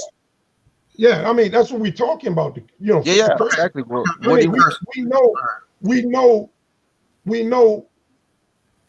we didn't deserve the blessing, and the only way to get the blessing is to turn back to the law. Agree? God? Oh, we didn't hear you, brother. Say again. The only way that we can put ourselves in line with the blessings is to return to the law and his commandments. Blessing and blessings, would that be including like us getting our land back? If we return our land back, I'm talking about our property. Would that be including like us getting our land back? All of it. Everything that the enemy has stripped from us, it has to come back to us. God, if we return to the commandments and the statutes. God? Yes, that we agree with that. So are you saying that if we follow the laws, right, that we will be taken out of this captivity and brought back to the land, right? That would be a blessing? Right. Eventually, we're going to be taken out, put back in our land, and every year, the heathen's going to have to come up and serve us. Okay. We could agree with that. We can agree with that. All right. So you want me to start at verse 15, you said? No, that's probably 40. I would start like 45, 44. Okay, so you want to skip basically like 20 lines, and you want to start at verse 45 or 44? 40. Yeah, 44. You sure you want me to start at 43 where it talks about the stranger that gets above you? Yeah, that's cool. That's cool. Okay. This is Deuteronomy 28, verse 43. And it reads, "The stranger that is within thee shall get up above thee very high, and you shall come down very low." Right. So how do you guys fit that curse? Here in America, is not the How? white man up above us? No, but it says Hold. Is not the white man. I'm gonna read it again. It says, "The stranger that is within thee shall get up above thee very high, and you should come down very low." Now, you said this happened to you people in the Americas, right? Not just in the Americas. It happened to us. It happened to us ever since we left Egypt. The first time. Well, first of all, the curses. When we read When about we the curses, came out of Egypt, were there not listen, strangers with us? Apostle, listen.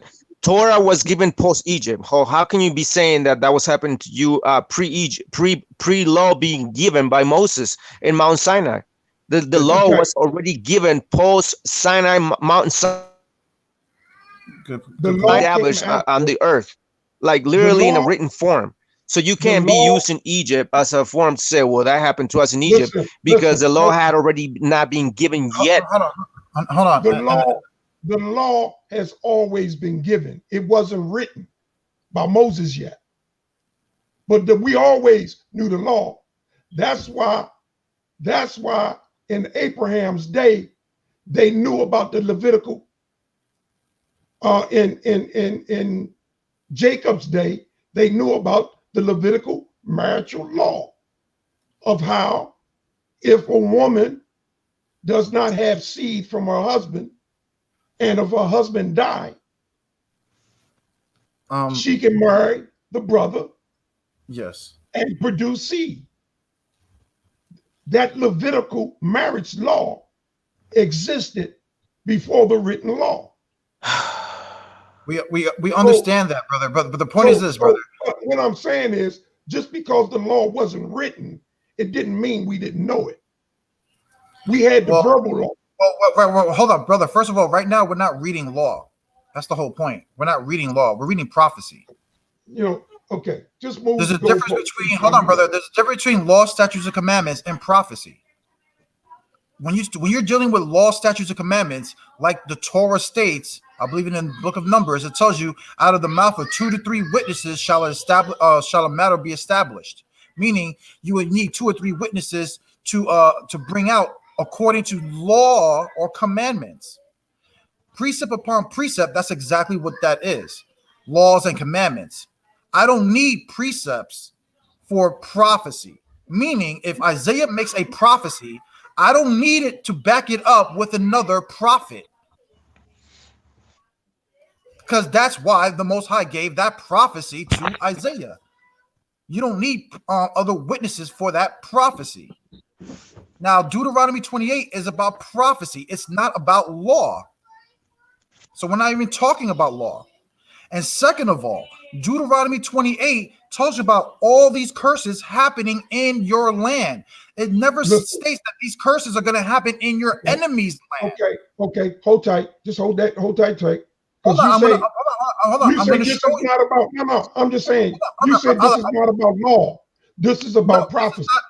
This is about prophecy. What's going to happen to you if you break my laws? Okay, if you break my laws, these curses are going to happen to you. This is Moses prophesying to Israel, saying, look, if you break my curses, this will happen to you. And it did happen to both kingdoms when the Assyrians came into the land and took northern kingdom, and the Babylonians came into the land and took the southern kingdom. Daniel's 9 tells you that the curses were fulfilled. Bro, do you want to read the curse again? The curse that you just read, real quick. No, hold on. I'm going to prove something to him first. Of course, right? It says, look. It says,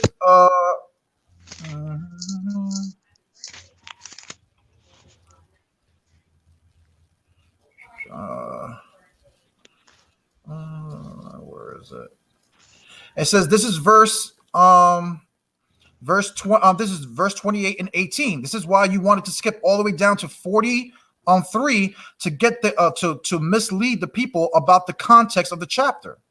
The context of the chapter about all these plagues and diseases and curses happening in your land, not happening in your enemy's land or anybody else's land. Deuteronomy 28 and 18 says, "Cursed shall thou be the fruit of your body and the fruit of your land, the increase of the kind of the sheep." That's clearly showing you how these curses are happening in your land, right? I'm going to show you throughout the whole chapter, right? I went from 18.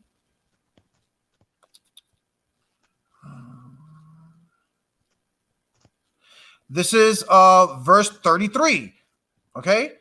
The fruit of your land and all your labors shall a nation which knoweth not eat up, and thou shalt be only oppressed and crushed away.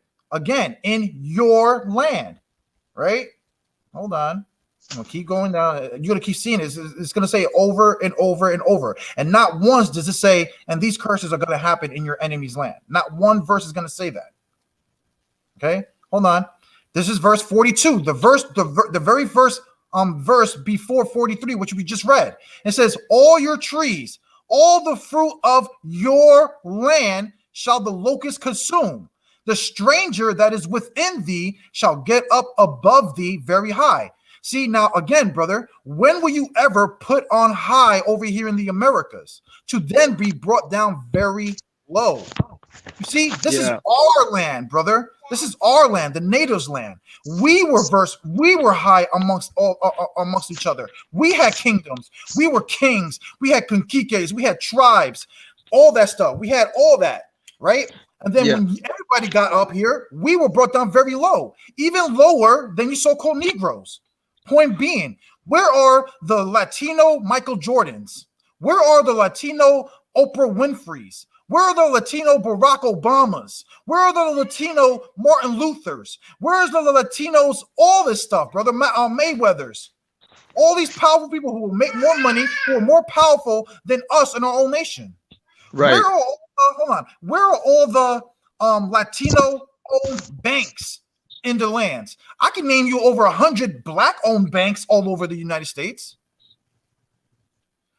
What the biggest casino, I bring this up all the time, the biggest casino owned on the Western Hemisphere is owned by a bunch of Negroes, not Native Americans. Yeah, let me bring this out real quick, bro. Before you even go farther, let me bring this out, right? Because again, you want to read that curse again, bro? The stranger that is among thee shall arise. Verse 43, it says, the strangers that is within thee shall get up above thee very high, and you shall become down very low. Right. So it says that the stranger. So in order for you to apply that, that means that you're the stranger, right? We're gonna read what is it? The Black Street, right? The Black Wall Street. When in fact, let me see. Let me share my screen. Hold on. Give me a minute. Hold on. Let's see. Where's it at? Right there. I guess All right. drop. Yeah. Hold on. Again. It says the stranger that is among thee. Right now, African Americans that created the Black Wall Street were actually the strangers amongst Native Americans, right? You guys were amongst us. You guys were the strangers. It says, let me see. It says in 1921, Tulsa, Oklahoma's Greenwood district, known as Black Wall Street, was one of the most prosperous African American communities in the United States. You see, so you guys were more prosperous than so-called indigenous. African Americans were more prosperous than so-called native indigenous on this side of the world. So that will make you the stranger that is amongst us shall rise above us very high, and Native Americans became very low in the 1900s. Why? Because you had a prosperous Black Wall Street that was, most of the nations came to the Black Wall Street to check you guys out. Now, I'm gonna show you something, right? I'm gonna show you in the book of history that you guys are actually the strangers that was amongst us, right? Watch. Right. This is why you guys don't fit the curses. Yeah, you want to claim that you do, right? Hold on. Let me see. Where's it at?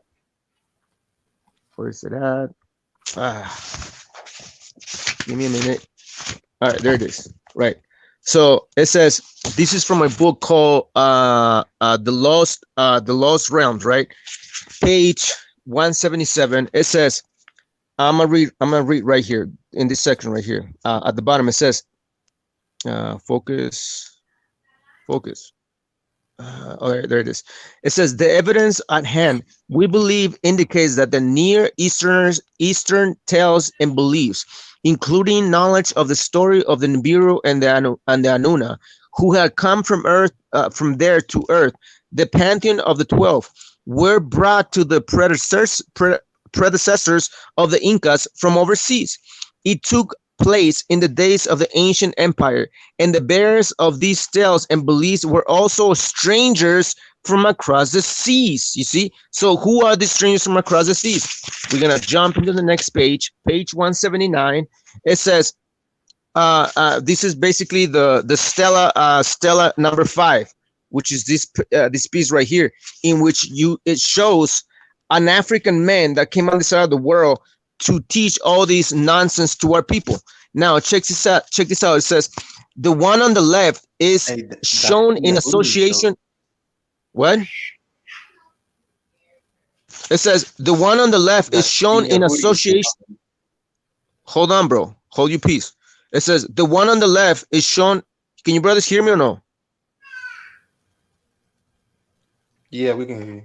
I can hear All right. you. It says the one on the left is shown in association with the helmeted Olmec men, which reinforces our contention that the colossal stoneheads and the Olmecs they portray were Africans. You see, so the Africans that came on the side of the world will be the strangers from across the seas. So when we read in Deuteronomy chapter 28 verses, can you read that again, Jose Vega?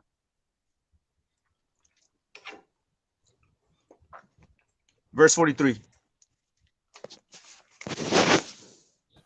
This is Deuteronomy 28 and 43. And it says, and the stranger that is within thee shall get up above thee very high, and thou shalt come down very low. You see, so a lot of Native Americans became very low. Why? Because you guys are actually the strangers amongst the Shemitic lands on this side of the world.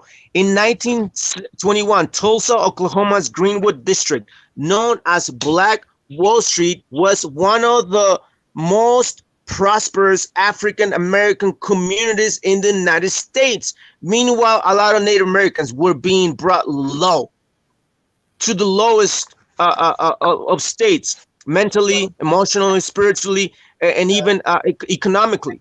Meanwhile, you guys were the most prosperous African American communities in the United States. So how do you even fit this curse? Even on the side of the world, you guys do not.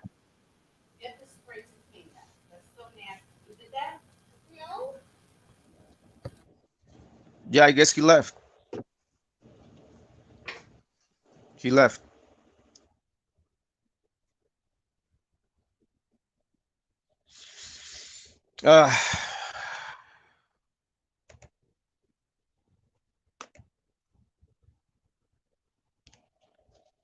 Yeah, shalom, everybody. I don't know. The brother, the apostle, so-called apostle left.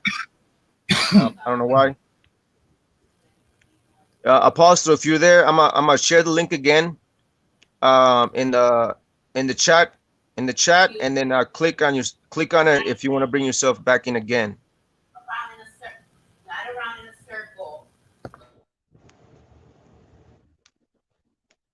There it is. Once again, if the apostle is in the watching and the viewers, we didn't kick you out. You left. So if you want to bring yourself back in again into the panel, the link is in the chat group. So click on it and bring yourself back in again. Once again, we just show you one curse that a lot of these Africans do not fit.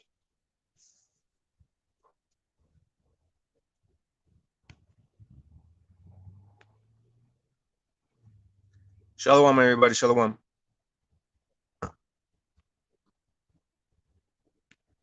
I don't know, man. I guess he left. Hey, let's continue with that review. Yeah, we're gonna finish the review because I want to bring out the last part, bro, which is really funny. Hold on. Let me see the game. Hold on, I wanted to bring out another source real quick to show you that even Columbus identified two different types of people in the Americas.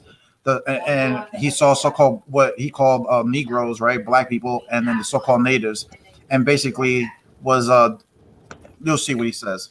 This is from the book Lost Tribes in Promised Lands, right, by Ronald Sanders, and this is in the chapter titled Black Devils, right. And in this chapter, it talks about these people he called the Caribs people, right? Basically, he called them like cannibals and like basically they were like barbaric people, basically calling black people, right? But this is what he says on the next page, right? And this is on page 102 from that chapter. And he says, the peoples who do not engage in such practices are Indios. See, now he's naming another people, the Indians, right? The Indios, of course. And Columbus himself never was to use this word for the cannibals who were a separate breed. Okay, so Columbus identified what you call black natives and so-called Indios, other natives on this land. He said that the Indios people were a good people, and which we read in other sources. But he's talking about these black devils, which he calls the Carib or whatever he called the Caribs. He called them basically barbarians, and said that they were a whole different breed than the so-called Indios people.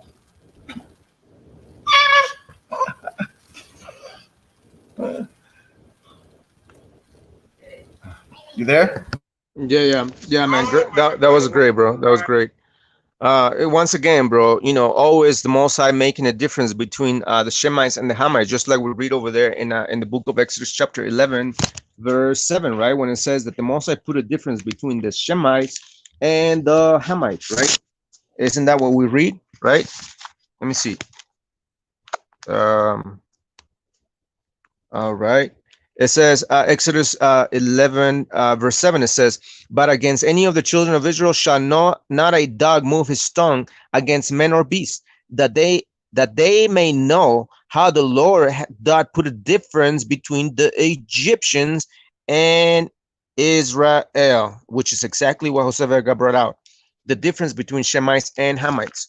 So anyway, so let's go back to the last point that I want to bring out on the debate that Jeremiah, the Philistine slayer, had with these Hamite. By the way, this is a sellout right here. This is a dumb sellout that still brainwashed with Hamitic wine, Canaanite wine from a lot of these doctrines of men from One West and their offshoot camps.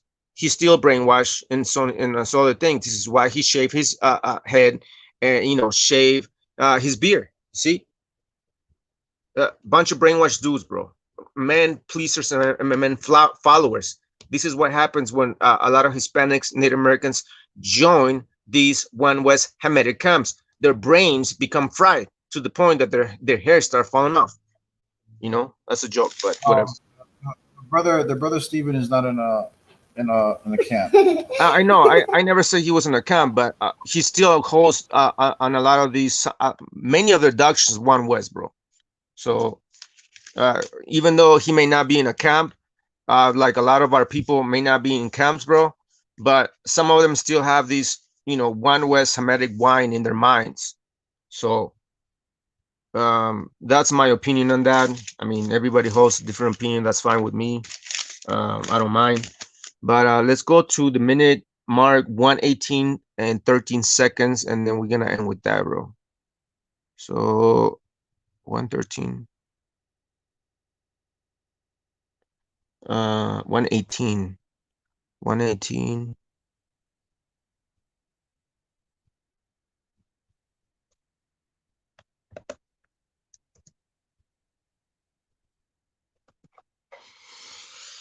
All right, so basically this last part, right, that I want to review is basically the last round in which basically are given 10 minutes to question each other out, right? And so watch what Jeremiah is going to ask him, right? Watch. Yeah, my thing is, where's the mass awakening of the Hispanics or the Latinos, or more specifically, or in Mexico? And with that being said, we know that there are. See, do you hear what he asked? Where is the massive amount of so-called indigenous Mexicans, Hispanics waking up in numbers, right? Now, you guys know that we already showed that information on our last podcast, right? You guys remember when I showed all the pictures of our people keeping the commandments and the garments and all those other things, which I'm gonna show in a minute briefly, and then I'm gonna move to the last point that I wanna show you guys on the review of the debate, right? Hold on, where is it at?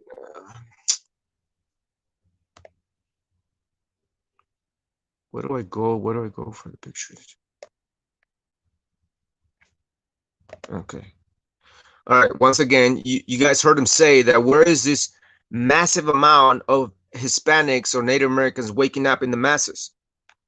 You know what I'm saying? So he's asking that question. Well, we're gonna show you, Kai, since you asked the question. I'm glad you asked that question. We're gonna show you of these Hispanics, Native Americans, Indigenous Mexicans that are waking up in the masses, right? Hold on. If I can just let my computer work, bro. All right. Let's see.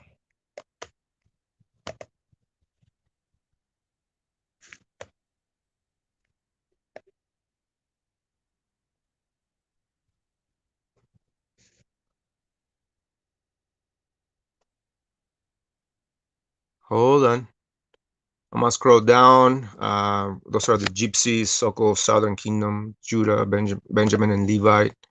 We already brought that out. As a matter of fact, we have an interview with the Gypsies in real life. You brothers can check out.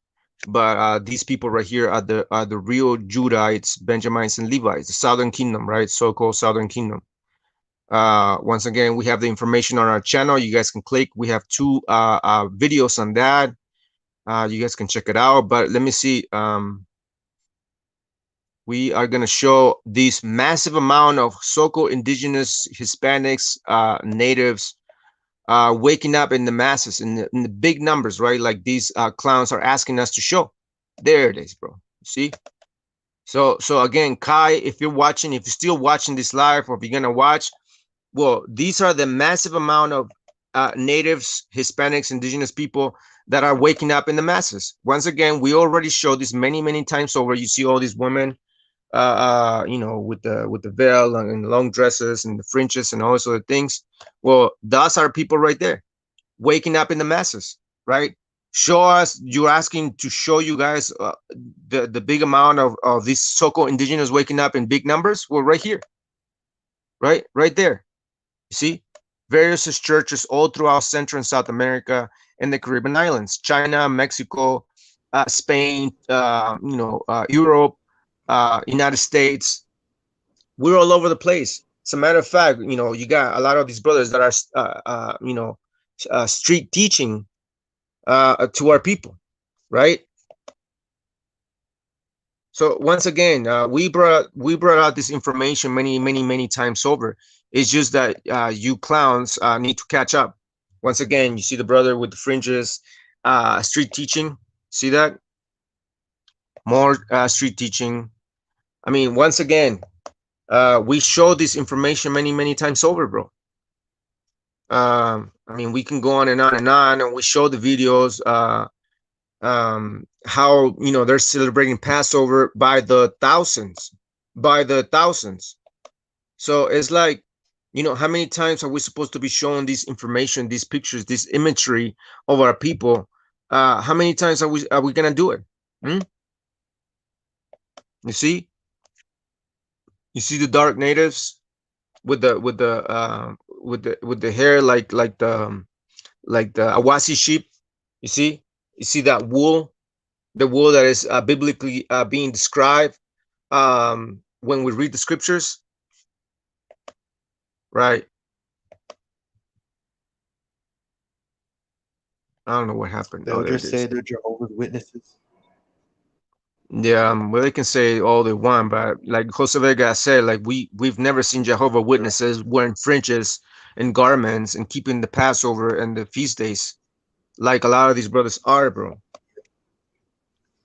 Yeah, like I know Jehovah's Witnesses. They're cool people, but it's just their whole that religion is just weird. It started in the 1800s by a Freemason. Like, what is it, Charles Taze Russell? Yeah, Wasn't he a Freemason? Charles Russell, yeah, T. Russell, yeah. Yeah. So you see that brother over there with the garments, with the long hair, the Awasi sheep hair and texture. You see that long beard, bro?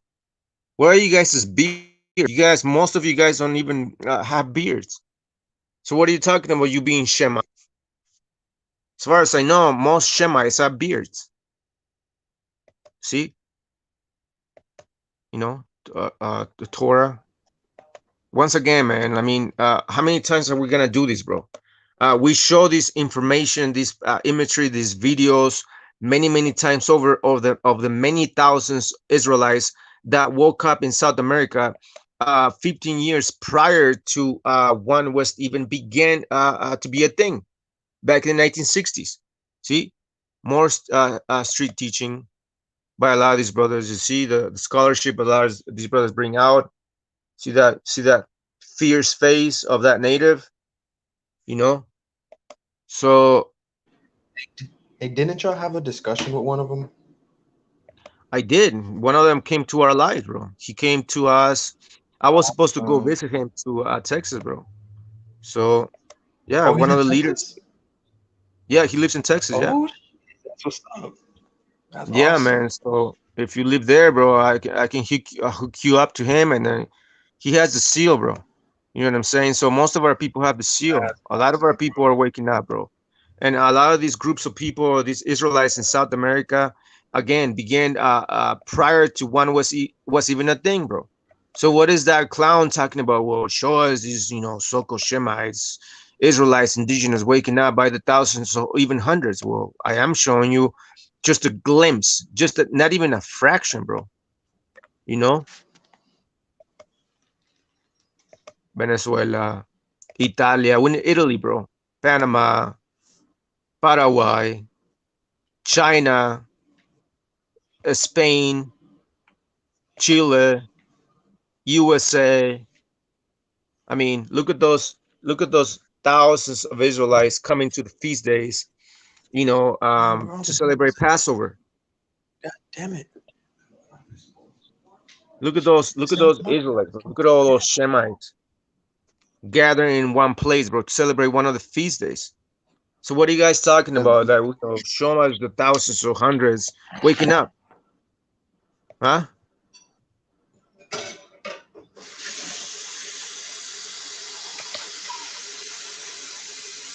Look at that Levite, Levite. And There you that's in go. Peru, right?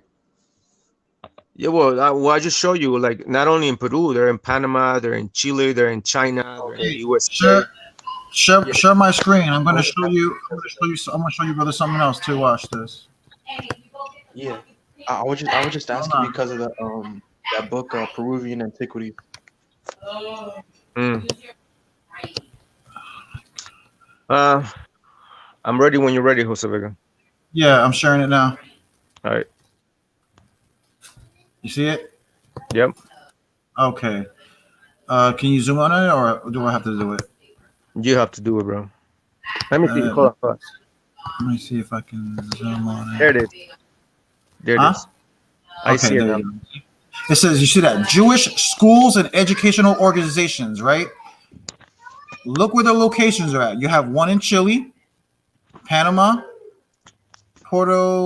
what is it? Algeria, Mexico, Argentina, Peru, Argentina, right? Those are Hebrew schools that teach you how to speak Hebrew and things of that nature all throughout South America, right? I'm gonna scroll up. Hold on. We're gonna scroll up. And where is it? Where is it? Where is it? Where is it?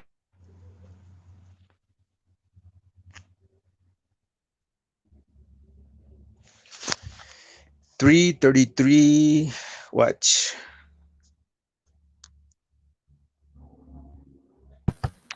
Let me see. Where is it? Yeah, you have look Jewish communities in Latin America. You have look at a list of 5 communities out there, right? Look, Jewish sites by by country, right? Look at all these. Look at the lists of all these Jewish sites over there in Venezuela, Chile, Uruguay, El Salvador, Brazil, Argentina, Mexico, all that stuff, right? You see it. You guys see it. Costa Rica, Cuba.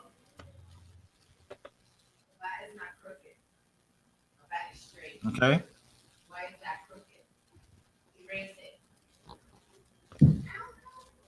Let me see. I know there was one. What else was on the list? Look, they even have like Jewish museums over there too. See that listing right there? Yep. Okay, so like I said, like all this, like I said, we could show you all this stuff all throughout South America and Central America, man. They can't do this, man. Yep. And a lot of these schools and everything, I believe in one of the articles, it tells you a lot of these schools go back to like the 1800s, and it shows you how some of these communities go all the way back to the early 16 and 1500s. Right. Yeah. Like I said, one day I'm gonna do a class on this topic. Yeah, man, bring it out. Yeah. So once again, you know, you have this clown, this guy, this dude, this Hamad, this Philistine, or whoever you want to call him, bro, running his mouth saying nonsense such as, "Oh, well, show us these Native Americans, Hispanics, you know, in masses or whatever they like." Well, I just give you a glimpse of some of those Israelites. And of the Hispanics or the Latinos, or more specifically, or in Mexico. And with that being said, we know that there are distinctions. So he's trying to say that. Shut up. So next point, last point, and then we're gonna close it out. Is minute 1:59, second 38. So 1:59. 1:59. Shalom, everybody. We're almost done. Stick around. I'm glad you guys stuck around all the way to the end. We're almost done. Once again, we're kind of doing a review on the debate that Jeremiah, the Philistine slayer, had with this Hittite or whatever his nationality is. I don't know. But Hittite. Yeah, all right. And so 1:59, 38. All right, 38. Great. Got that. Oh, anyway, no, you know what? I'm done. I'm you my time. I got nothing more to ask him. All right, you're gonna use this time? Okay. All right. This is Anyways, I just answered it. I just answered it. It's all good. Let me see. How much time I got left? Let me see. Where is that minute where basically what I'm trying to show is where Jeremiah basically asked Kai, you know, show me in the Torah where it says that Negro the 12 tribes are actually Negroes, but I want to show you his reaction, right? Let me see. So you say that Deuteronomy 28:68 is a fulfillment, even though that got debunked already. Show me the cattle slaughter of your people in the years following 1619. I'm sorry, repeat that one more time. I said, show me the cattle slaughter of your people. If you can, since you consider yourself to be Israel, or your people Israelites, even though most of you are Hamites and Philistines, although there are Israelites that are Negroes, let me go on record and say that there are Israelites that are Negroes. But show me the cattle slaughter in the years following 1619 when y'all brought over here to the Americas. Why do you think the cattle and slaughter only happened once we got brought? Just show me, dude. Stop talking, goddamn. But that's a closed question. It's not even an open-ended question. I'm asking, well, can you show it happening to your people in the years following 1619?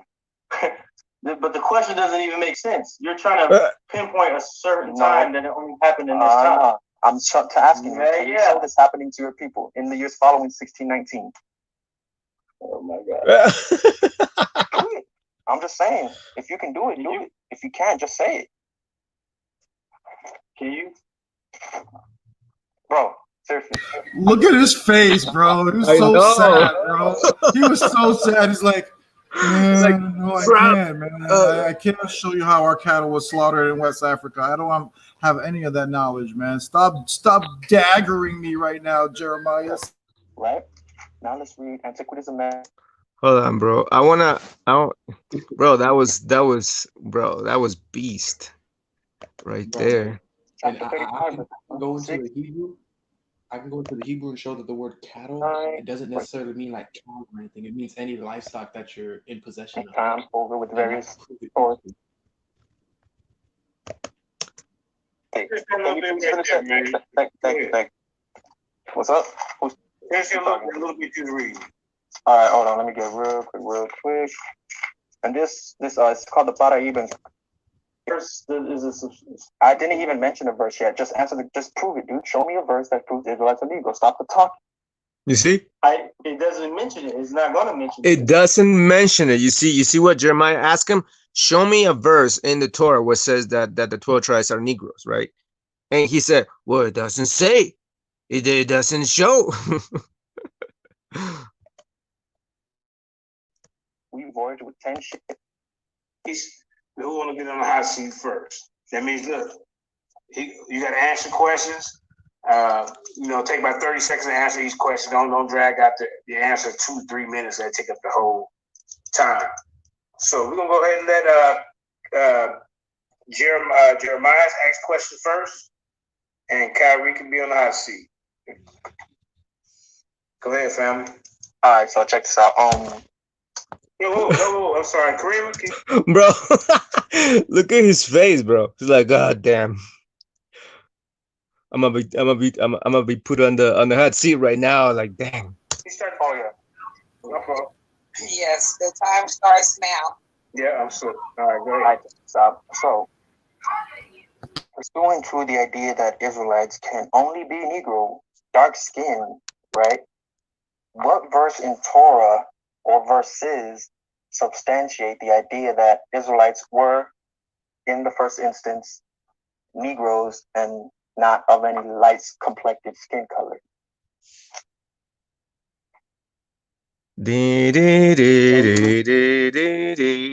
For just the clarification. Yes, one that proves the Israelite, that they were Negro, as y'all keep saying they were. It wouldn't. Why would it need to? But don't you always say Israelites are Negroes, though? Where's the verse that to prove it? For one specific group of people, it was written for that group of people.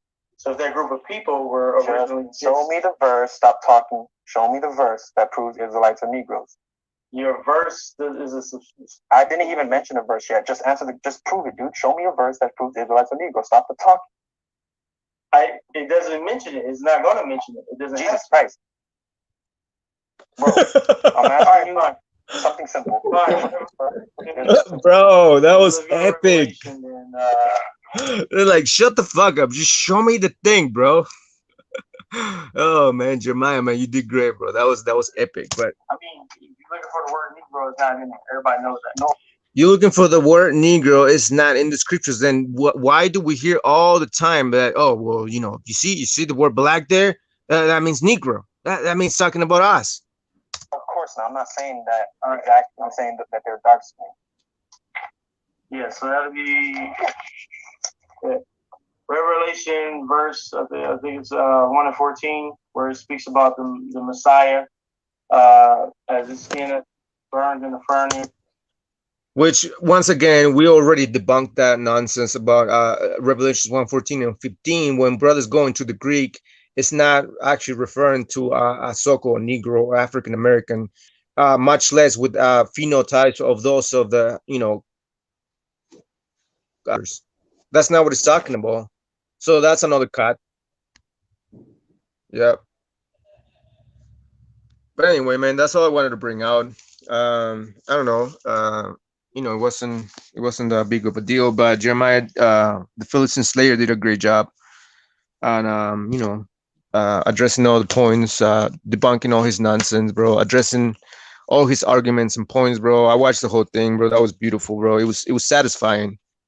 It was really satisfying, and once again, it's nothing more than the wars of Canaan and against the Philistines, against the Hamites that are pretending to be Shemites when they're not. So on and so forth. But anybody else want to come in? Anybody else want to say anything else before we close out? That was it. That was the review that we wanted to bring out and kind of show you guys that a lot of these dudes be lying, just like the Apostle King talking all this nonsense.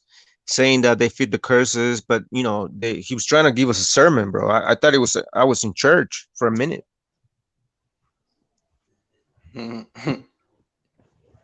Bro. Hey, look, check But this out real quick. I want to show you something. Real quick, let me switch my camera over. Let me see. Hold on. All right. My screen's kind of cracked here, so forgive me, though. But, oh, damn it. Where does it say? I can't see it. This is a star in the west, right? It talks about how, let me just tell you what it means. Basically, these white men were talking to the Indians, right? And he said, it is a well-attested fact that a preacher went amongst them before the Revolutionary War in a sudden discourse. And then it goes on, and then the Indians told the man that, well, no, they were telling the Indians that it was exceedingly sinful and offensive to him to get drunk or lie or steal. And then the Indian was like, go about your business, you fool. Do not we know that there is a God as well as you? Go to your own people and preach to them. For who gets drunk and lies and steals more than you white people? Right. Like Yeah. that book has so many gems in it. Bro, I think I read that part too. I came across that page. I don't know when, but yeah, I know I know what you're talking about, bro. It's the same some of the things that our people. Huh? My bad. It was on page 189. Okay. All right. For those who wanted to read us on page 189.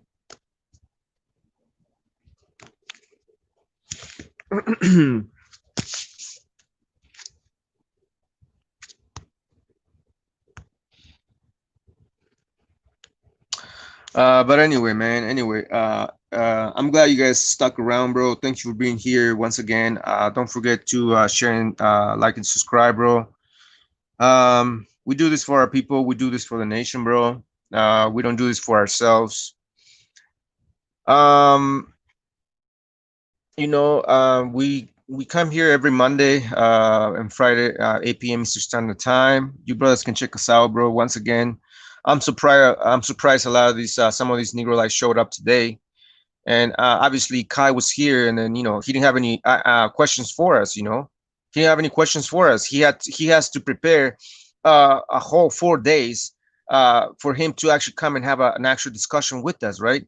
Which we're going to have. Hopefully he's able to show up on Friday night Miami and have a civil discussion so that we can hear his arguments, so on and so forth. So we're going to see what he has to say on Friday night Miami, and hopefully he shows up. Again, you have Yahudim, you have a lot of these Hamites, Philistines, a lot of these Canaanites running their mouths, but when it comes to actually coming to the panel right here, they don't want none of this work, right? They don't want none of this work. But we're always here, Monday, Fridays, 8 p.m. Eastern Standard Time. Once again, you brothers can, join us, bro. Are you Gnostic? Do you know what the word Gnostic means? The word Gnostic means someone that believes, that doesn't believe in a God, but they have like they believe that there's a probability that there's a God. So no, I'm not a Gnostic, because that's what a Gnostic is. Or wait, no, my bad. That's an agnostic. An agnostic is what I just said. A Gnostic, the word Gnostic, it just means knowledge, or knowledge that is drawn from the source, which is exactly what we read in what is it, John 14:26, when it says, when Christ basically said, listen, when I go to the Father, when I go back to the Father, back to source, I'm going to send you the Holy Spirit, and she will teach you all things and bring all things to your remembrance. Meaning what? Meaning that knowledge that they were going to learn from the Spirit was not something that was found in a book. It was something that was going to be revealed, as in gnosis, which is basically what it means. The word gnosis means knowledge that is drawn from the source. So that's basically what it means. Now, the word Gnostics is a word that has been slandered throughout the ages by the Catholic Church. Why? Because the Catholic Church was the one that was actually persecuting a lot of these brothers that were Israelites. They were actually part of our nation. They were Israelites that separated from the nation because of the things that a lot of the Levites, a lot of our people were doing, which is basically doing a lot of the heathen customs from the other nations. And a lot of the brothers separated themselves from the nation, and they call themselves Gnostics, as in to mean knowledge being drawn from the source. That's basically what it means. The word Gnostic or gnosis means that. It's a Greek word which means knowledge, but it's not knowledge from this earth. It's knowledge that is from above, knowledge drawn from the source, right? Not found in books, not found in writings or scrolls. Yet they were able to write, a lot of these writings and left them for us, which were not tampered with back in the 1940s when they were found closely related to a lot of the DSS. The DSS were found. Well, the Gnostic writings, which, as a matter of fact, I have it. Yeah, it's called the Nag Hammadi. Well, the Nag Hammadi writings were found almost nearly at the same time that the DSS were found, which is in the caves of the Qumran. The Nag Hammadi were found in the Nag Hammadi coast, or it was like near the Nile River. So, a lot of people claim that Christ was part of that sect or part of that gathering, just like the Sadducees were part of the gathering of the Qumran caves or of the Qumran area. A lot of the Sadducees, a lot of the Qumran community were part of that that church or gathering. Well, Christ and the disciples, a lot of the things that they were speaking on, especially when they spoke about the sons of God, the children of God, or the children of light, those teachings come from the Gnostics, right? And obviously, we know that a lot of the teachings that Christ was drawing form from were also found in the DSS. Again, going back to the idea or the philosophy of the sons of light, which is exactly what we read in the book of John, first book of John. Christ spoke about of the same terms, with the same terms as the Sadducees, as the people of the Qumran community, and the Gnostics themselves. So,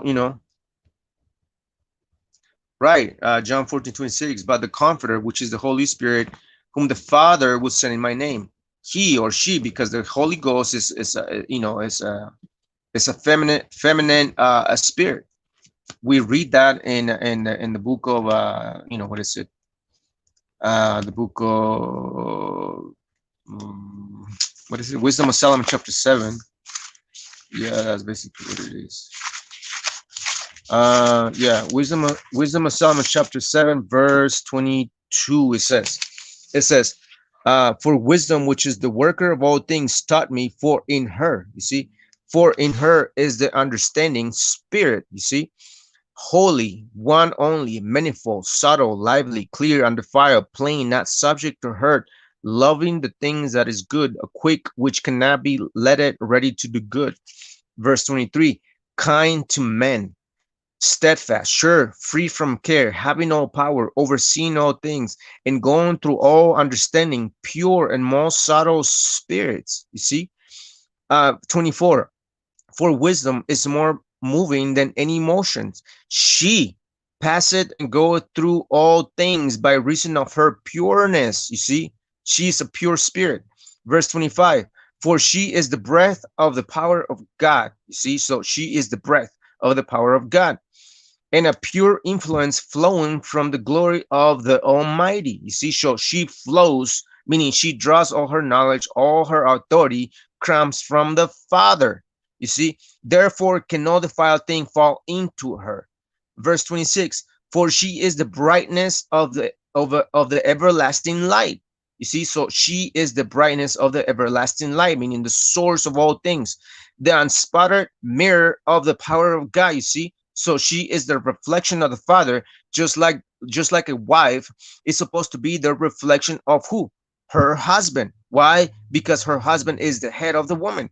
Well, this spirit, which is subtle, spirit, lively, holy, one, manifold, subtle, lively, on all these characteristics that are female related, feminine related, she is reflecting the Father, right? For she is the brightness of the everlasting light, the unspotted mirror of the power of God, and the image of his goodness. You see, she represents the Father. Verse 27, and being but one, she can do all things, and remaining in herself, she maketh all things new. and in all ages entering into holy souls. She maketh them friends of God. You see, so she when this spirit, which is a female wisdom, Sophia or Chakma, right? In the Hebrew, well, the word Chakma in the Hebrew, what is it? Chachamam. I forgot the Hebrew word, bro. But that Hebrew word is a feminine word, just like the word Sophia in the Greek is a feminine name also. Well, the word wisdom is a feminine counterpart of the Most High, right? She is the counterpart of the Most High. This is where a lot of brothers stumble at. Why? Because they say, well, how can the spirit of the Most High, be a feminine spirit? Well, what do you expect? Don't you see the same aspects in creation itself? Don't you see left and right, up and down, night and day, right? Sun and the moon. What is the sun? It's a male, celestial being. What is the moon? A feminine celestial being in the heavens, so on and so forth. So everything that we have on this place, in this earth, in creation itself, it has duality all the time. It has feminine and male and feminine, right? Well, the Holy Spirit is just that. So and the image of his goodness. Well, she's the image of his goodness. Verse 27, and being but one, she can do all things, and remaining in herself, she maketh all things new, and in all ages entering into holy souls, right? She maketh them friends of God and prophets.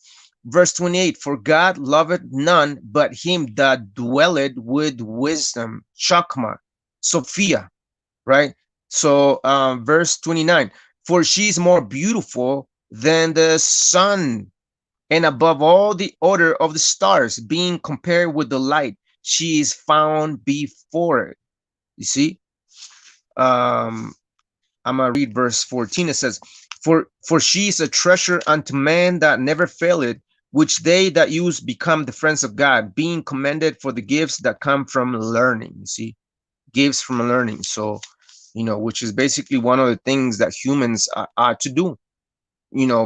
Brothers that think that you know it all, that's it. Well, you're done, because your pride has gone into your head. Why? Because we die learning.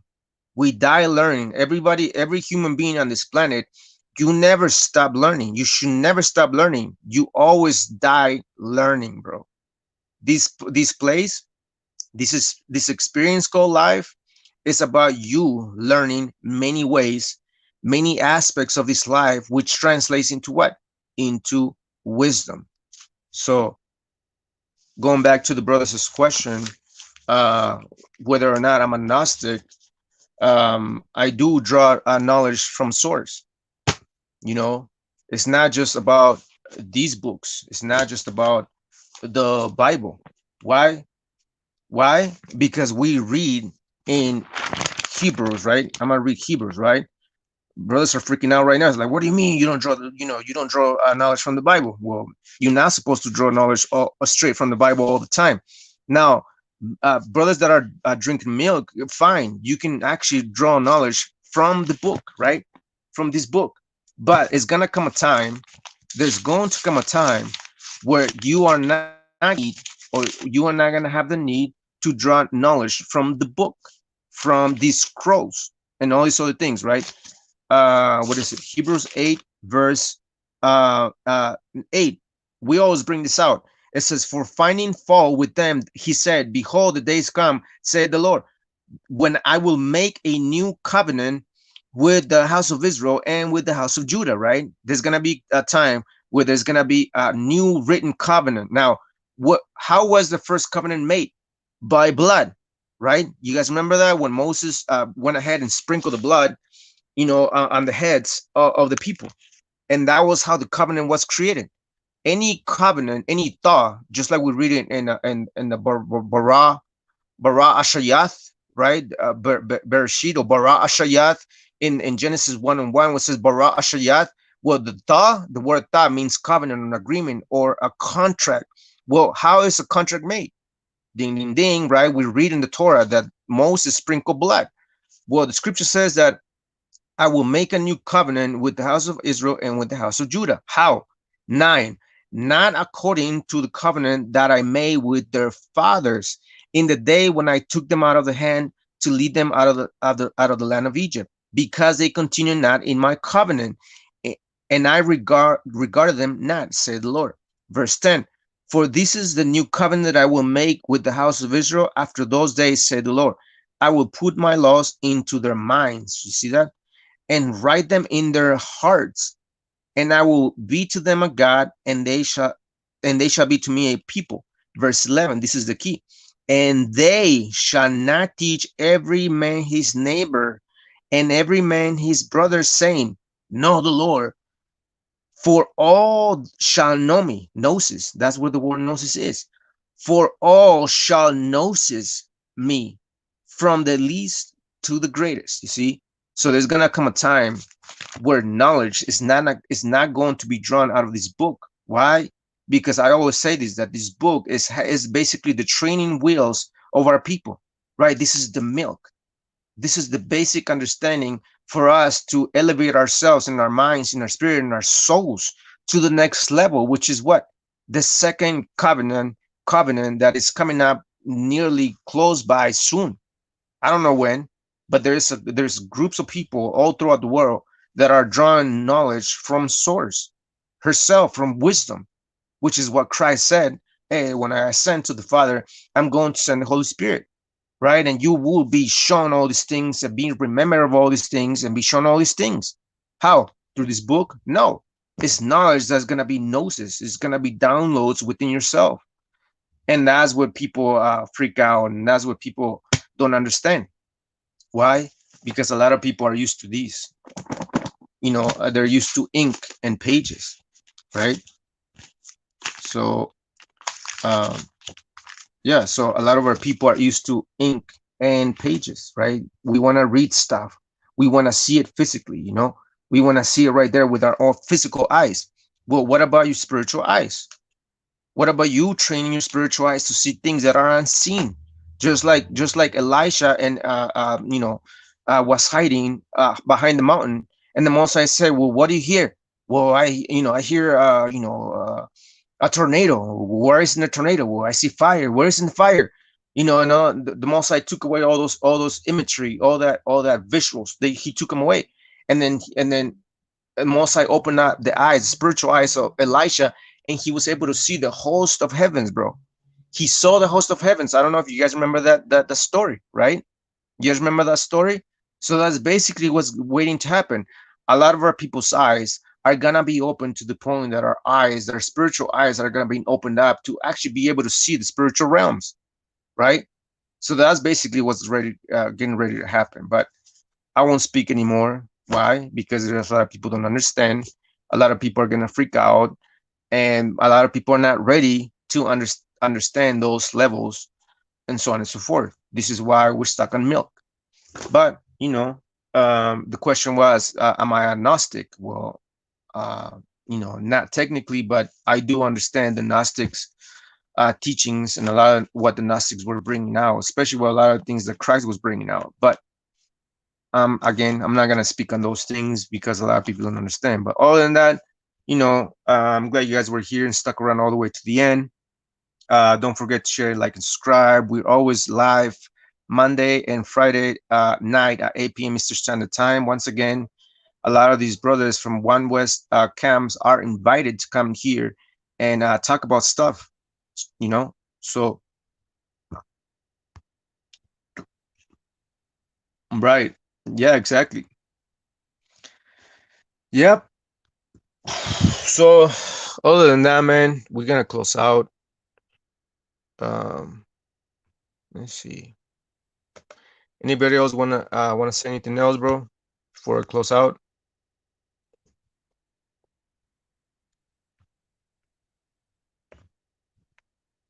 Anybody?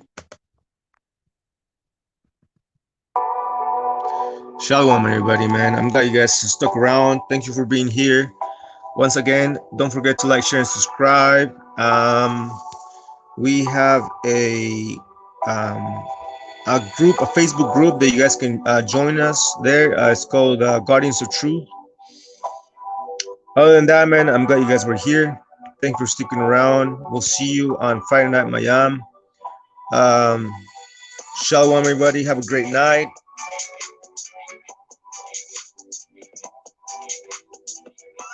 Yeah. House of Joseph, shalom, bro. Jerem Shem, shalom, bro. Randy Torres, everybody else, Pequeña Outcast, Jeremiah Visicar, the Phillips Slayer, shalom, bro. Victor, shalom. You guys have a great night, and we're gonna close out. Adara Yashar, shalom, sis. Jessica Gonzalez, shalom. Shalom, everybody, shalom. You guys have a great night. We'll see you around.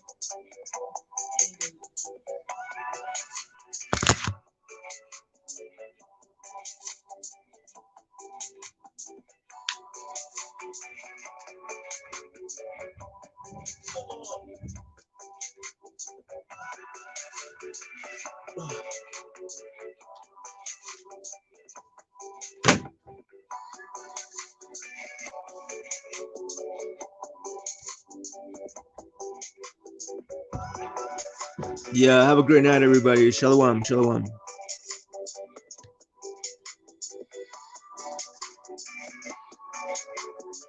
Yeah, you guys have a great night, man. We'll see you on Friday night, Miami.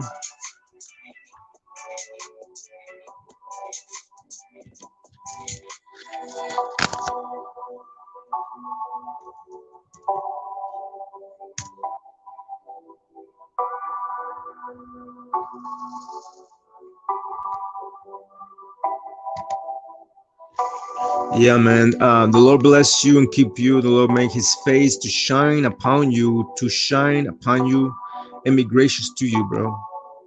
The Lord bless you and keep you. We'll see you around. Shalom.